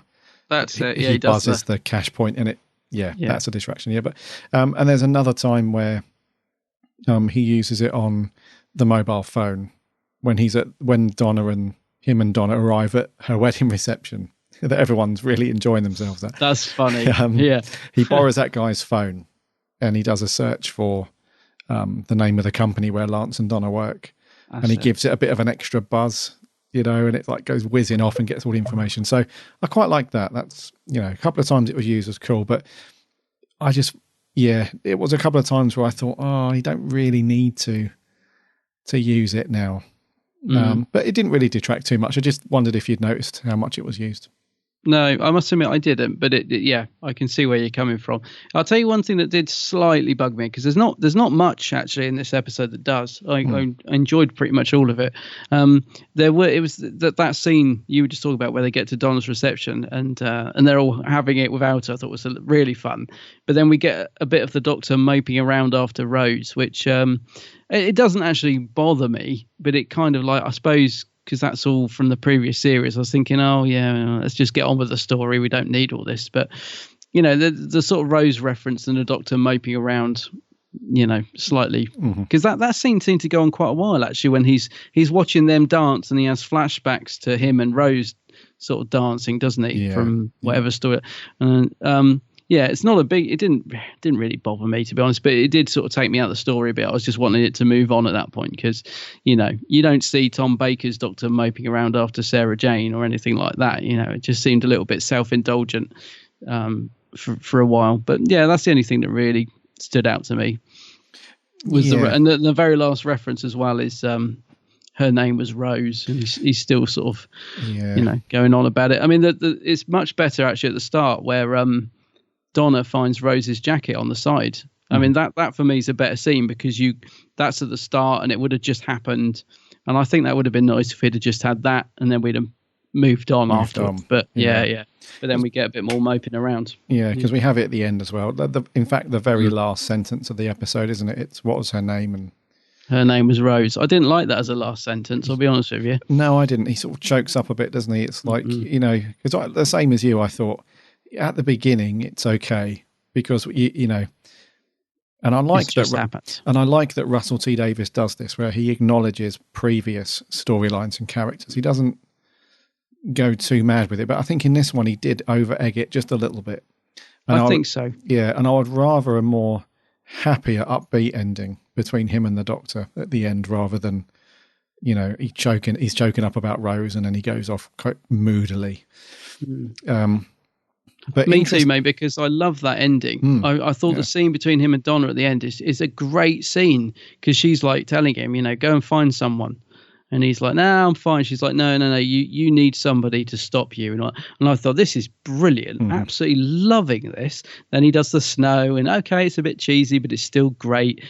And then it's just that last line is, her name was Rose. It's like, oh, no, we've moved on. We've had a good adventure. You've done all the Rose stuff. Yeah. I just didn't like that last line, but yeah, I read you. They actually had to rein in a little bit of the whole Rose thing, because they did film a scene where when Donna finds Rose's shirt, the purple shirt that Rose had on, they actually filmed a scene where the Doctor sort of gets quite angry and snatches it from her and goes to the doors and sort of just throws it out into space. And comes back in and he's plays it a bit moody still. And they cut it out because it was they felt it was just a bit OTT and a bit melodramatic. So they actually had to dial in, some of the whole, angst and upset about Rose. And I'm glad they did because it's more than enough, what we actually ended up with in the broadcast. Yeah, I'm glad they cut that. I can see why it was needed at the time. I just think when you're watching it as a standalone, it slightly slows the story up a little bit. Yeah. Yeah. And the only sort of a tiny little ounce of sort of saving grace for me is that, like you, I don't really agree with the last words of the story, and it does end on a little bit of but having said that, that is what Doctor Who does very well sometimes, where it doesn't give you that happy ending that you were expecting. Sometimes it does leave you a little bit, not sad, but it leaves you a little bit kind of, you were, because it's a Christmas special when they're normally like, to quote you earlier, a bit of a romp and a bit of a, a bit of an adventure. Maybe we were expecting the episode to end on just a bit of a joke and a laugh between the two of them. And it does sort of hit you that, oh, that's not what I was expecting it to end on. So it does give, sometimes Doctor Who sometimes is about melancholy and that stuff. So in a way, it doesn't end predictably, but at the same time, it's still a little bit of a, oh, here we go. Yes. More Rose, more mentions of Rose. So it's a good point actually, because it's sort of talking about the ending. It does. For because there is a lot of comedy in this, and it is quite lighthearted, especially at the beginning. When we do get to the end, it does suddenly take quite a serious tone. Yeah. Like when the Doctor's, I just mentioned about Donna reining the Doctor in, saying, "You can stop now." That scene is actually quite nasty in terms of you've got the Arachnos creature, which is, I think, a little underused, but is great when she actually comes into it, the Rachnos. And she's going, my children, and it seems to go on forever, and the Doctor's just killing them all. And I was thinking, this is quite dark stuff for what has been quite a light episode. And like you said, I think that's it's quite a good thing, because if you'd have had all the humour right to the end, the episode wouldn't be as good. But I was sat there thinking, this is quite dark for something going out on Christmas Day. It's a family slot like that's. She's really screeching like about her children being murdered by the Doctor, who's just stood there and seems to have lost the plot for a minute. He's really like lost it at that point. And Donna's like, brings him back down to earth. And I think it's quite a powerful scene, personally. I think it's quite a dark scene, but I think it's because it really pushes Donna to the forefront. It just shows that the Doctor needed somebody, because he's just sort of, I don't know, lost it at that point, isn't he? Yeah, that's an amazing scene, that. It is a great scene, yeah. Yeah, and it is dark because, and they have touched on it a few times in Doctor Who, where, an example I can think of would be A Town Called Mercy, where the Doctor is more than willing to just, fling this guy over the border so that the cyborg can have him. And it's Amy that says, we don't do this. That's not how... Oh, yeah, I forgot about that. That's not how we do things. So and there was another example as well with Tennant, and I can't remember. But they've touched on it a few times where the Doctor needs somebody to travel with. He needs that sort of voice of reason to bring him down and say, you've got, that you can't just be doing that. And it's an amazing scene because... Tennant plays it brilliantly. He's not saying anything, but the look on his face as the water's sort of pouring over him, he's got this sort of iron face, this iron stare and what's also great about it is just before that we have the reveal where very seriously he says about he's from Gallifrey. And, the Empress, she starts kicking off because at one point in time, which we didn't know at this point, but the Time Lords have murdered all the Rachnos. Yeah. Got rid of this. Yeah. Yeah. So, and then when he pushes the button and he starts flooding the chamber and killing, it's really intense. And you can see Donna's like angry, she's properly scared at that point, because he just won't stop. And it's her that says, you can stop now. And she's got the compassion, hasn't she? Because that's what I love about the scene of them just talking outside a house. It's like she's talking about Lance and she says, well, he deserved to die. And the Doctor just looks at her and goes, you don't really mean that though, do you? And she's like, not really. So she's like, and that's quite, I think that's the human side of Donna is and something we can relate to is that we say things in anger saying, well, they deserve that. But we know that we wouldn't really wish it upon them. And it shows that she's the good person, and it shows that the Doctor knows it as well. So that's what I love about those two together is the way they just bounce off each other like that, Yeah. So. And they use that very well in Series 4 with Donna. Oh, yes. One example that springs to mind is A Planet of the Ood. Yes, yeah. Is it Planet of the Ood? Where Donna's... horrified at what's happening to them. And there's a scene where the Doctor lets her hear the song. That's right. And it's just a terrible moment for her because she can feel the heartache and all the bad, So they do play on that with Donna's character very well. And I think that's what makes Catherine Tate so great as this character, because a lot of it is just up front, It's like a shield for her almost.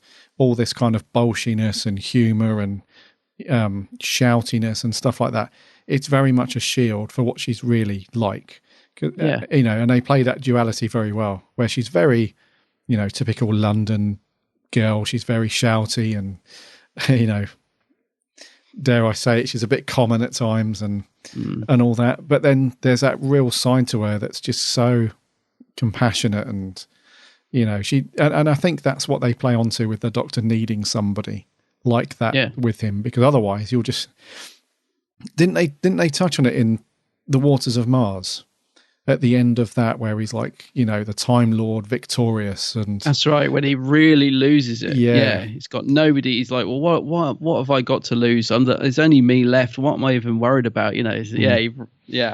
Which is a phenomenal scene. Yeah. But you think about that, and then you think about the Fires of Pompeii, where Donna says, you can save that one family, can't you? And he's like, no, and she sort of talks him into it, doesn't she? Yeah. Funnily enough, it's Peter Capaldi. But yeah, that scene as well, where she's just like, she can't bear to see, to see all these people die. She's, that's what I love about Donna, is the compassion.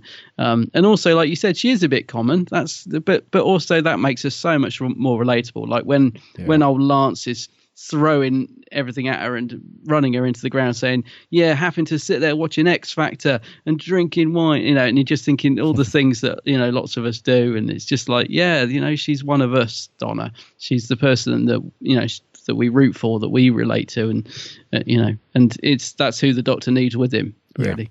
Yeah. Listen, I love that end scene. As I said, even I can put up with the last line, but I just think they're so great together in that end bit. From that bit where he's going mad and she's just like, oh, and I mustn't forget, I laugh so much, and I knew it was coming.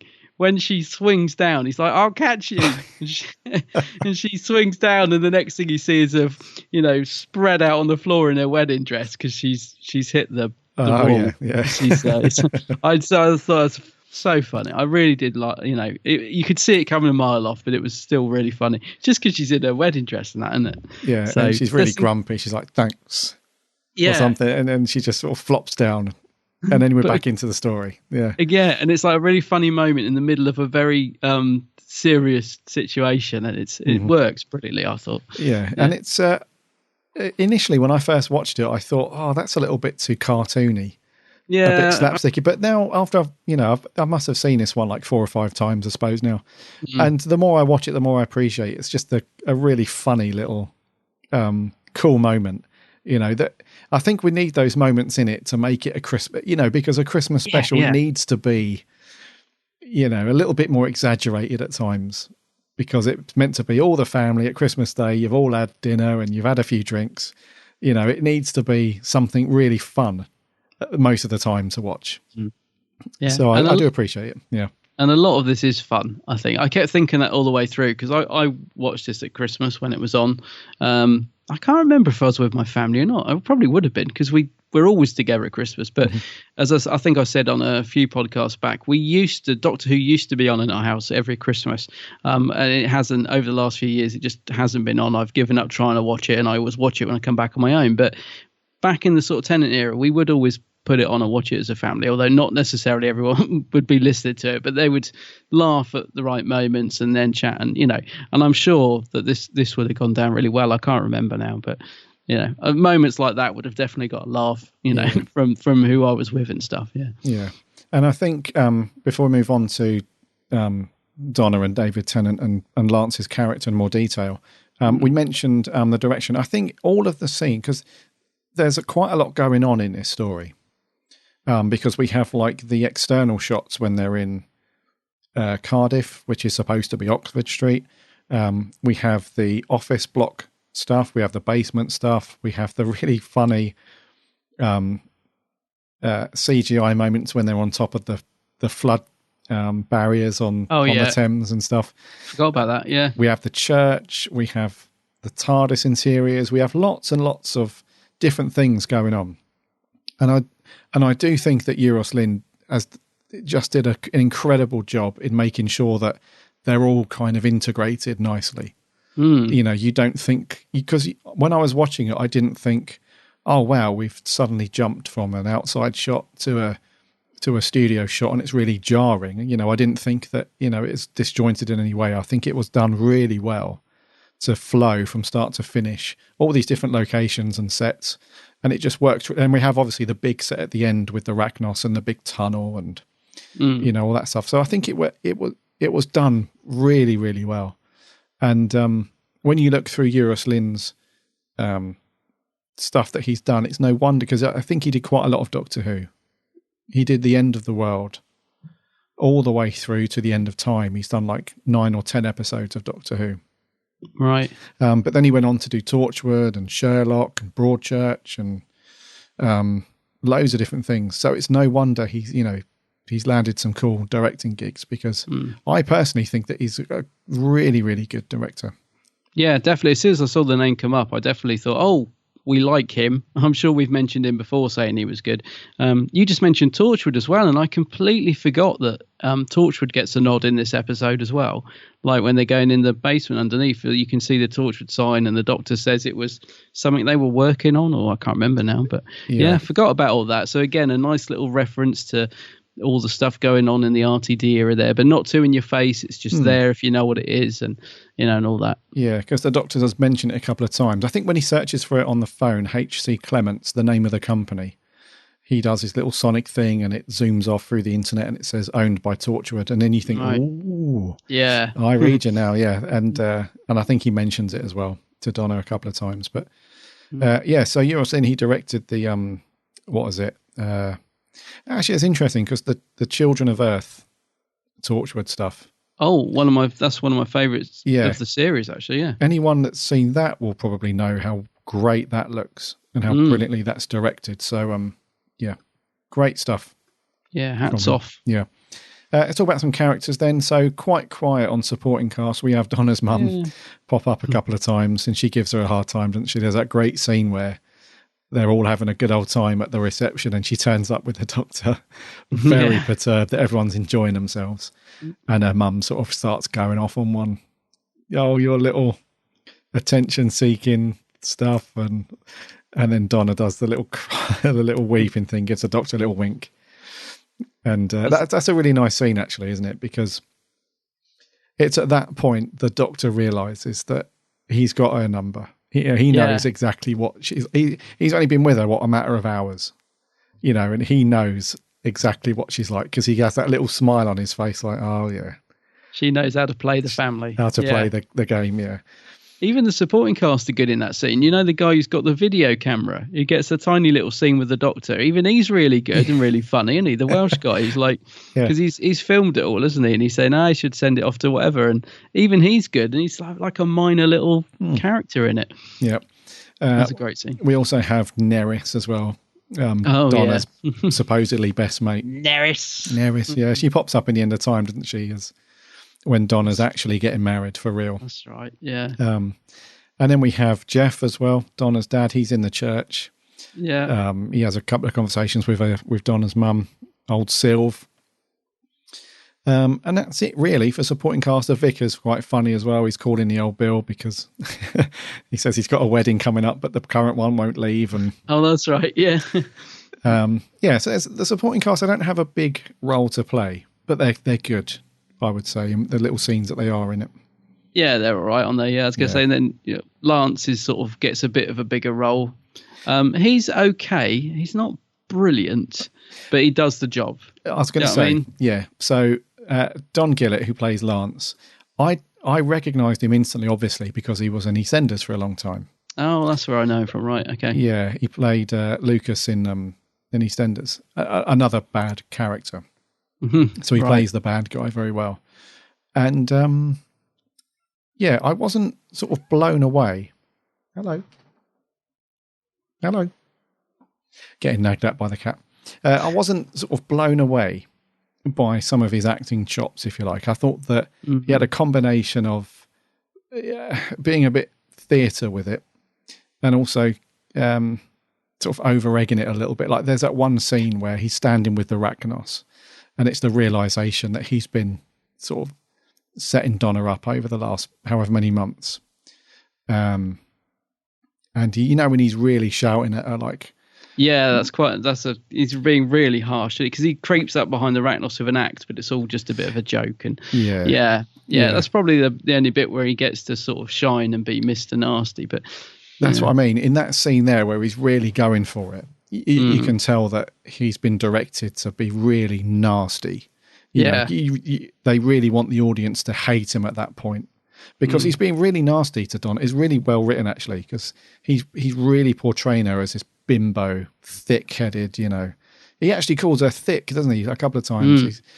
He's like, the highlight of the week is a new flavour Pringle and, all these crappy shows, and he's been really horrible to her. There's a great line actually that I thought as when she says, "But I loved you," and he says, "Yeah, that's what made it easy." Yeah, I thought, oh, what a great, God, talk about that final stab in the back. Yeah, but yeah, it's a good line because it's quite true, isn't it? Yeah. Yeah. Up to that point, though, I thought that he was just, he wasn't bad. Don't get me wrong, he wasn't bad, but I didn't really think, because he has a couple of little digs at the Doctor as well, and it's quite good. But I didn't really think, this guy's brilliant. I'm really taken with this guy. I just thought he wasn't bad. He was sort of in betweeny. Yeah, yeah. But that scene where he's really going for it, against Donna, I thought he was pretty good there. Yeah, I was going to say he's all right in that bit, but he's just a bit wetting it up to then, isn't he? Yeah. Doesn't really stand out. Yeah. Let's talk about the Rachnos Empress then, played by Sarah Parish. I thought she did a fantastic performance as the Rachnos. She's properly going for it, and all that makeup and everything, and that whole suit she had to wear. I mean, she was. It must so uncomfortable. Yeah, I was going to say she must have been really, really uncomfortable. But she properly goes for it, though. I thought she was great. I've heard people say she's a bit pantomime in it. I don't agree. I think she was brilliant in it, and I love the design of the Rachnos as well. This weird spider-like, crab-like. I don't know. It's a really unusual design, like the head gear that she's got on. Like the actual.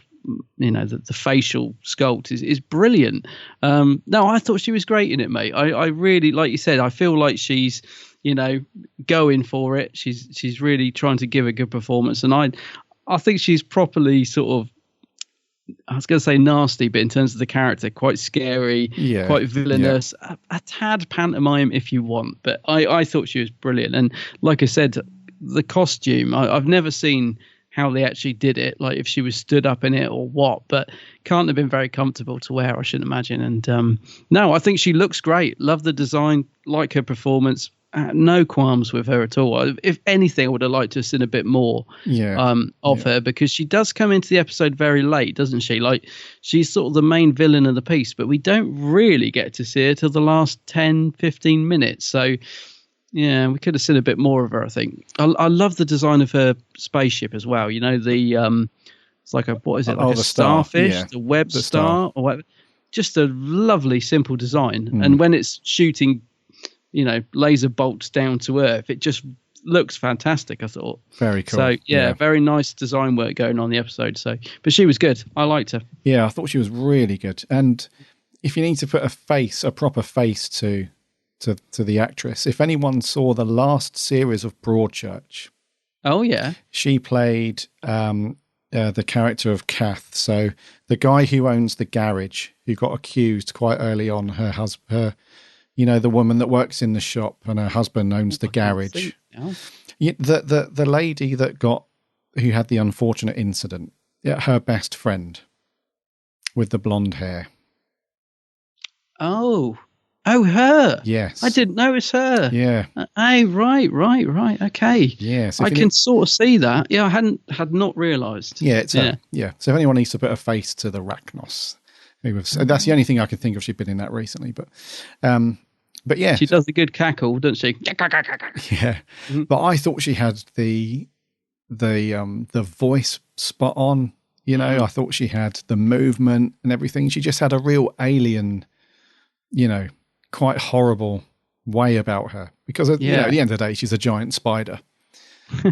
So that must have been great for her to land that, because there's no rules in that role, is there? Nobody can tell you how a giant spider's supposed to act and supposed to be. It's like you just do whatever you want with it. So she must have been rubbing her hands together. This is amazing. But I thought she was great. I want to see more of her. And when she's screaming about her children as well, she, it's properly horrible. She's really sort of acting under that suit really well, I thought, because it sells it to me. She's properly going for it, and my children. It's horrible, she's really good in it. Very, very good. Donna Noble, then Catherine Tate. I know we've spoken a bit about her already, but I am so glad that the fans took to her character. Yeah. In this, because we've mentioned it a few times before. When Catherine Tate was cast, there was massive online. What the hell are they doing? You know, we don't want some stupid one-liner comedian, you know, playing this in Doctor Who. What are they, you know? I think there was more negative reaction than there was positive when she was cast.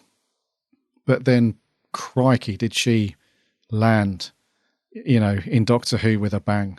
You know, I think she just, there are some scenes where she just takes over, and rightly so. And I think a lot of people didn't realise how good an actress she is. Yeah. Because they're used to seeing her as just sort of silly sketches and, you know, these little comedic bits, but she's got a great range to her. I mean, she plays like real sort of heartache and upset really well. She's obviously very funny, but she also plays it quite straight at times as well, which is needed. So I think she's one of the best characters in modern Doctor Who. I really do. I think she's got she just made such an impact when she came on. And then we didn't see her for a bit. And then when she came back, it was just brilliant. Watching her in it, you know, as a regular. Yeah. It was just so good. So I don't know about you, how you feel about her character and Catherine Tate, but I think she's brilliant. Well, hands up. I was one of those that when she got announced as full-time companion, I was just like, are you kidding me? No way. This is going to be disaster, blah, blah, blah. She is one of my, you know, I mean, I was totally wrong. Hands up. She is one of my favourite characters since the show returned. I think she's still my favourite companion, and Bill gave her a bit of run for her money, actually. I thought Bill was really good, but I still actually like Donna the best. I think she's my favourite companion since the series returned. She, you know, she does bring the comedy to it. As I said in the start of this episode, she is a little bit like one of her characters from her sketch show when she's doing the whole, what did she say?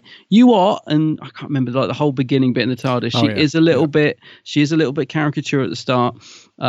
But I loved her in this episode, and she just goes on to be fantastic in Series 4. I mean, they really bring home her character development in Series 4. So she's, in my memory, I was thinking she was a bit sort of hit and miss in this one, because I thought she didn't really find her feet to the full Series 4.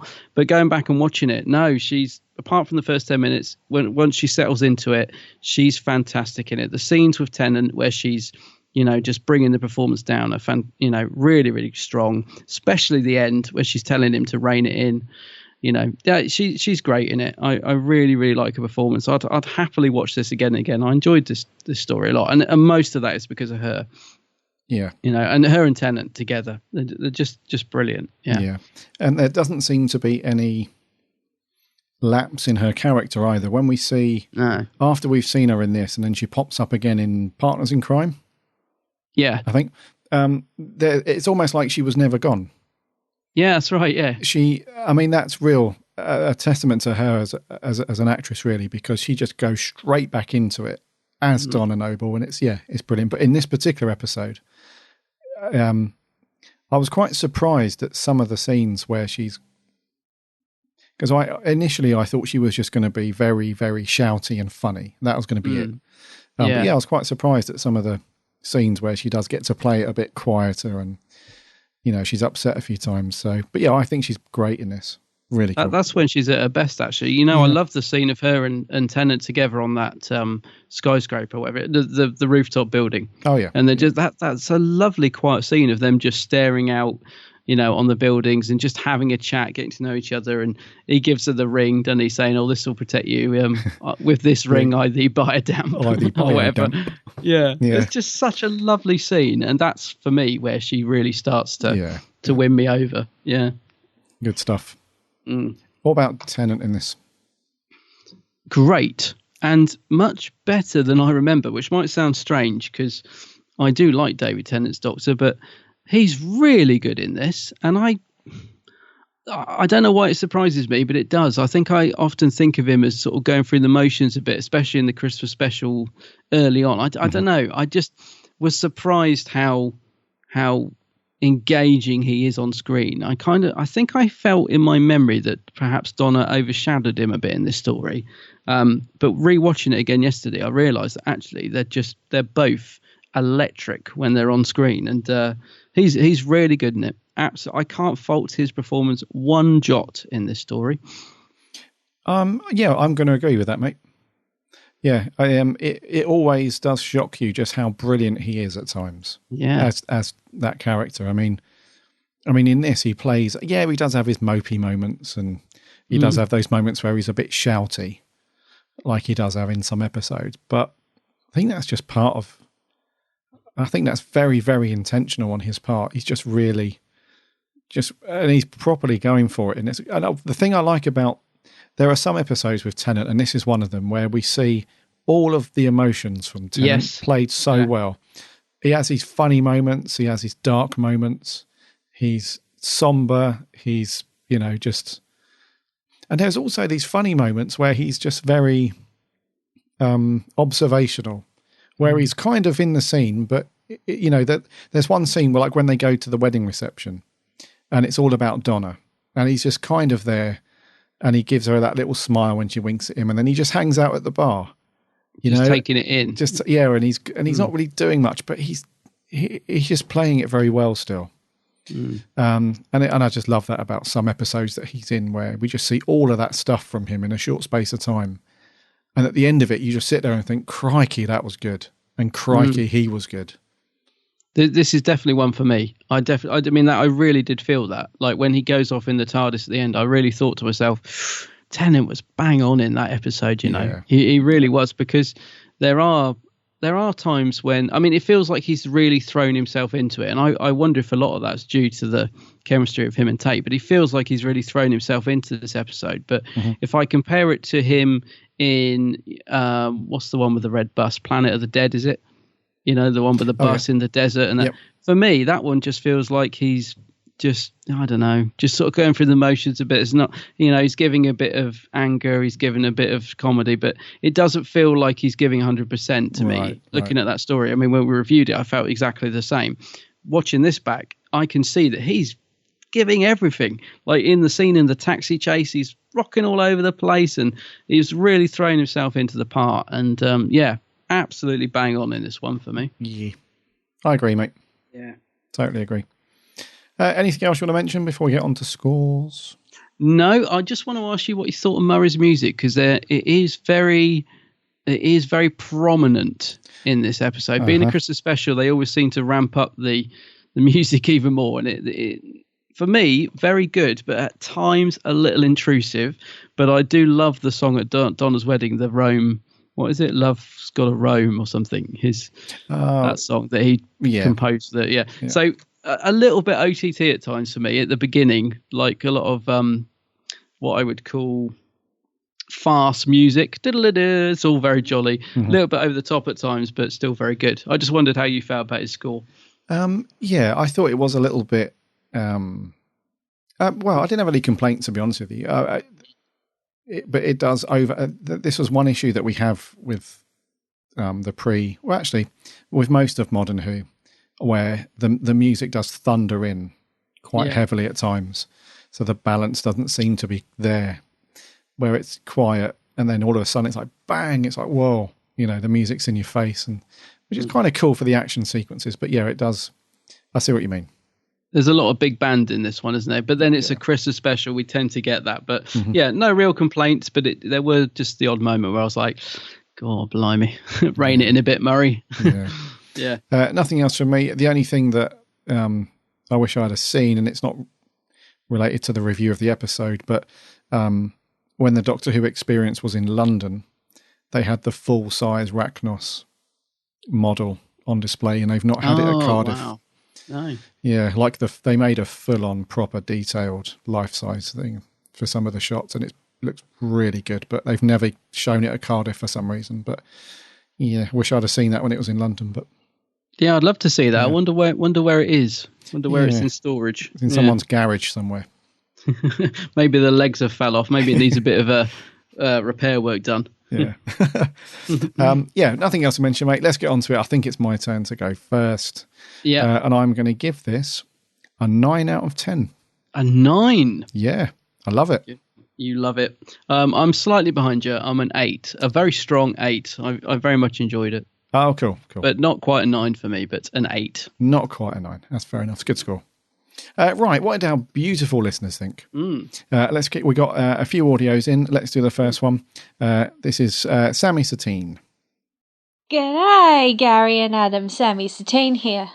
Donna! My favourite new series companion. I bloody love Donna.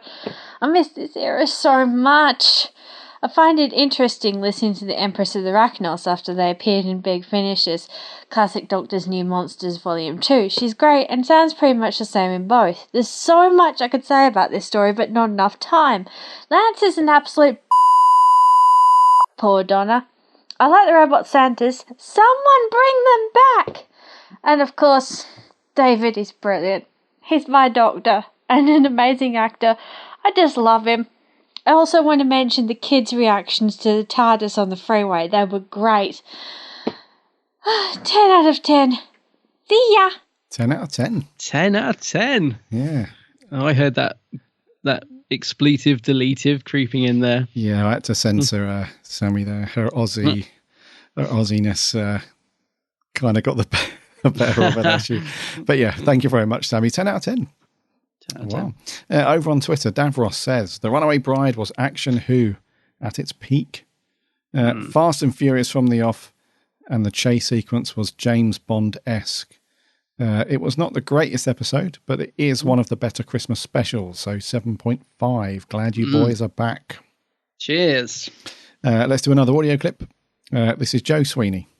The Runaway Bride is one of my top 3 favourites in the Modern Who era, and is up there with The Snowman and Voyage of the Damned.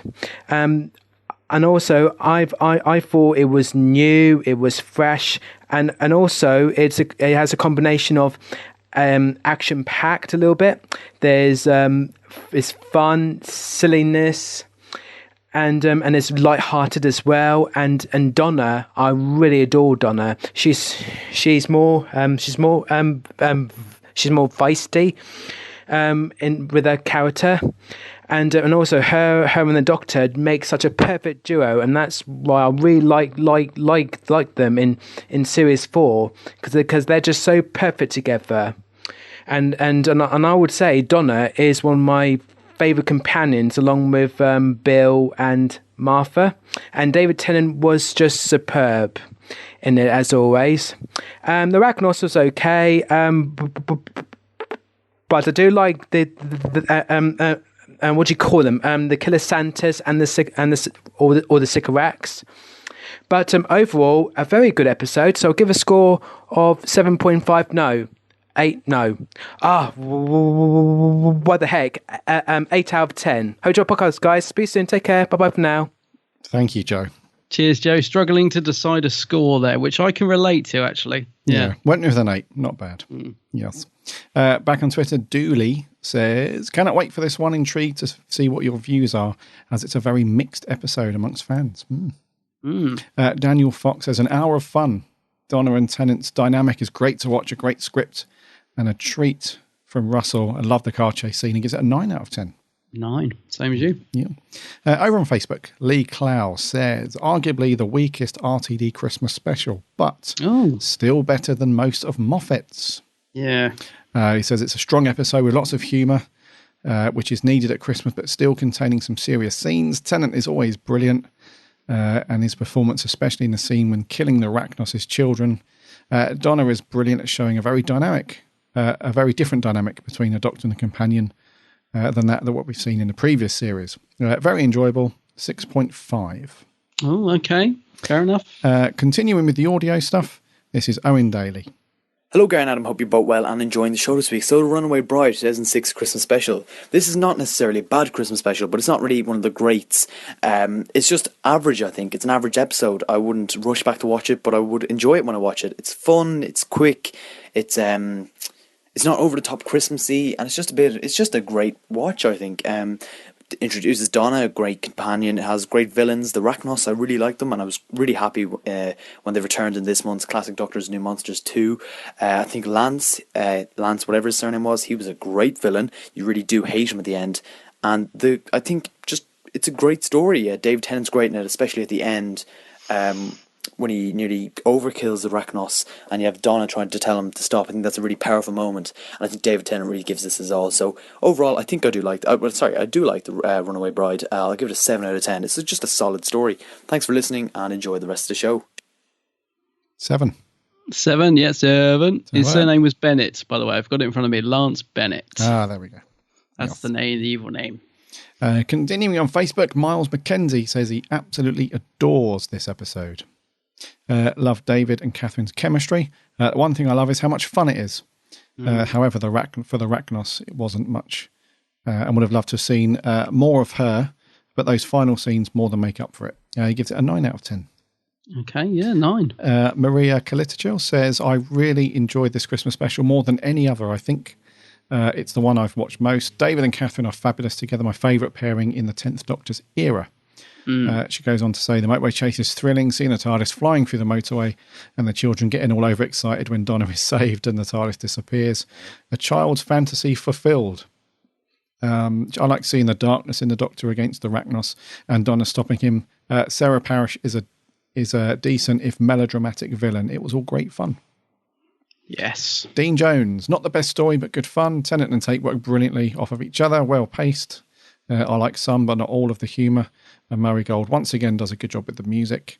Donna can be a little bit Marmite every now and then, but could have done without the sequence of the kids cheering in the car.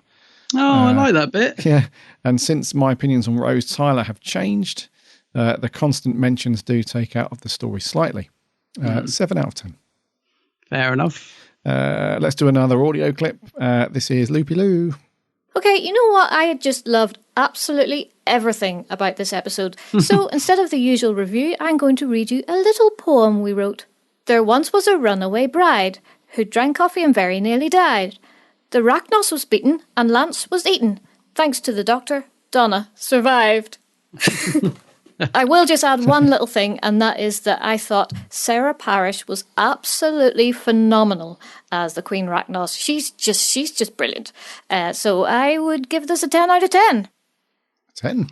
I love the poem. Very good poem. Thank you very much, Lou. Brilliant. 10 out of 10. Wow. 10 out of 10. Let's rattle through these last few ones on Facebook, and we got our last audio clip. So Martin Arnold says, if there ever was an episode for which the score 7 out of 10 was made for, it's this one. A straight down the line, average, fun Who episode. Not outstanding, not awful. The Arachnos was a decent villain who had personality and even some pathos. I've seen worse, but I've also seen better. At least the Doctor was awake this time around. Yes, true. A little dig there to the Christmas invasion. Leslie Shergold says, the most positive thing I can say is that the Runaway Bride was bang on average. Donna is great throughout Series 4 and proves the doubters wrong, but only becomes tolerable in this from the rooftop scene onwards. Sarah Parrish hams it up with extra relish as the Arachnos, and Tennant holds it all together. 5 out of 10. Okay. Sir Jake of the Burt Whistle says, I really like this episode. I thought Donna was amazing. No wonder they brought her back for Series 4. The only problem I have is Lance was a bit annoying. But other than that, 9 out of 10. Yeah. Joseph Howarth, oh dear God, this Christmas special, God help me. All right, let's get a few positives out of the way. Tennant is brilliant, and is pretty much introduced to the Doctor's darker side, the 10th Doctor's darker side. TARDIS, get off. Just wants to be on the podcast. She does, every week now, doesn't she? She just, go away. Ridiculous animal. Right. Joseph Howarth goes on to say, the killer Santas and the killer Christmas trees again. That's just lazy writing, as they were used from the Christmas invasion. Before anyone chews me out for saying this, Donna Noble is one of my favourite companions, plain and simple. Probably one of the best new series, come up with, or maybe in the entire show itself. But that doesn't stop her from having a bad first appearance, oh dear. She was obnoxious, annoying, spoiled, and otherwise rude to the Doctor at many points in the story. Oh dear. Goes on to say, I can see Russell T Davies was at least trying with this one, but not the worst special. That honour goes to the Husbands of River Song. No. But it's still not great either, and he can only rate it a 4.5. Oh dear, not impressed with it. Jake Bottomley says, this was the first Christmas special that I saw. Really enjoyed the story and the characters. I'll give it a 7.5. Jason Thayer, I fell in love with Donna right away. They were hilarious. Rehashing the robot Santas was a bit much, but 8 out of 10. And lastly, Dooley Johnson says, I thought the episode was all right. The thing I liked most about it was setting up the future episodes like Turn Left and Donna's returning partners of crime. Since Donna had already seen the TARDIS and understood everything, we didn't get the annual, oh, my goodness, it's bigger on the inside. True, yeah. In the first episode of Series 4, which made me happy because that can get old quickly. True. And our final audio clip, this is Lewis Palmer. Hey, Big Blue Box podcast guys. This is weird. I haven't sent in an audio clip before, but maybe this will become a regular thing, maybe not, who knows. But I wanted to do it for the Runaway Bride because I feel like I can't really voice my thoughts for this story in just a written review. So I will do this audio clip. Anyway, it's been 22 seconds. I better get on with the review. I always liked The Runaway Bride. I always thought it was a fun story. Nice, easy watch. I find the Rachnos quite creepy and scary. I think it's the human eyes. It just, quite creepy, and the way she talks and everything. I like to see the return of the pilot fish, albeit with a slight redesign. And it's got some great lines as well. Santa's a robot. I really like the introduction to Donna. I think the action scene on the sort of motorway is really cool. Yeah, I really like it. 7 out of 10 for me. See you guys later. Thank you very much, Lewis. Cheers, Lewis. You should make it a regular thing. Save our vocal cords, Lewis. Absolutely, mate. Yes. So that's going to do for all the official stuff. Did you have anything through on the Geek's handbag? Yeah, just a couple. I'll rattle through these. So Charlie Turner says, this story is spectacular. The first adventure to feature the best companion of the revived series, Donna Noble. He gives it 9 out of 10. Matt Whelan, a fantastic festive special with a great storyline, some really funny moments with Catherine, stunning visuals, particularly the scene of the TARDIS chasing the taxi down the motorway. It's his second favourite Christmas special after Voyage of the Damned. He gives it 9 out of 10 as well. A 9, wow. A 9, so it's 2 9s. Hendrix Chaplin, one of the best Christmas specials, lighter than the normal episode, silly and wonderful. Runaway Bride was perfect for Christmas Day romp. It's fun, 7 out of 10. So yeah, I love that. Rob Jones just finished it in my new Who marathon, and it's an incredible story. He says, full of humour and excitement, like any Christmas special should be.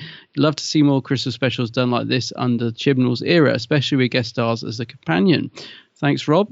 Patrick Sherwood, fantastic story. Love it to pieces. One of the best Doctor Who stories in the new series, he says, and he gives it a 10 out of 10. Wow. And finally, Jake Kant simply says, I love it. So, all positive actually, a lot of 9s out of that, and 9 out of 10s there. So a few 10s as well, yeah, and a 10, yeah, a few sort of 4s and 5s, but I think overall, positive, positive stuff. So that's A Runaway Bride. Yeah, I'm certainly glad we revisited it. I'll tell you now because I was surprised how much I enjoyed this one, mate. I'm really glad that I went back and watched it. Yeah, it's all good. Yeah. What we're going to do next week, Birdie?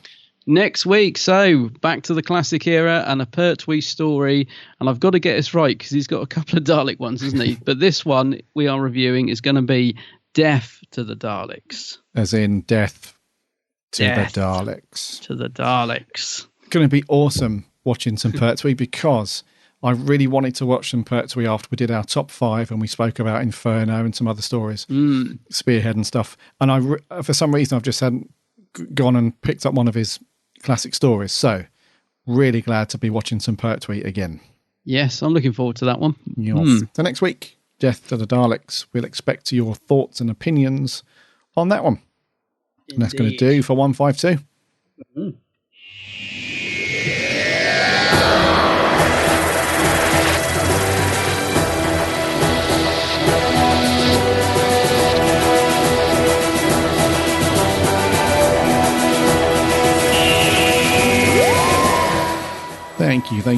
Thank you. Thanks for listening to 152 and sticking with us. It's been awesome having you on board yet again. Can't wait until next week. Yeah. Bit of classic Who. It's been good to do some classic Who. Started back with The Ark. If you haven't listened to our review of The Ark, the first Doctor story, go back to episode 151 last week. and hear our thoughts on Mr. Hartnell. Yes. Yes, my child. Yeah. So yes, next week we'll be looking for your review. So look out for the social post on Facebook and Twitter, and you can send an audio clip if you like. That's really cool. We love listening to your voices. So just send it to hello@bigblueboxpodcast.co.uk or any other means that you like. It's all good. Otherwise, just head over to Facebook and do that. Head over to the website www.bigblueboxpodcast.co.uk. Listen to all the previous episodes on there.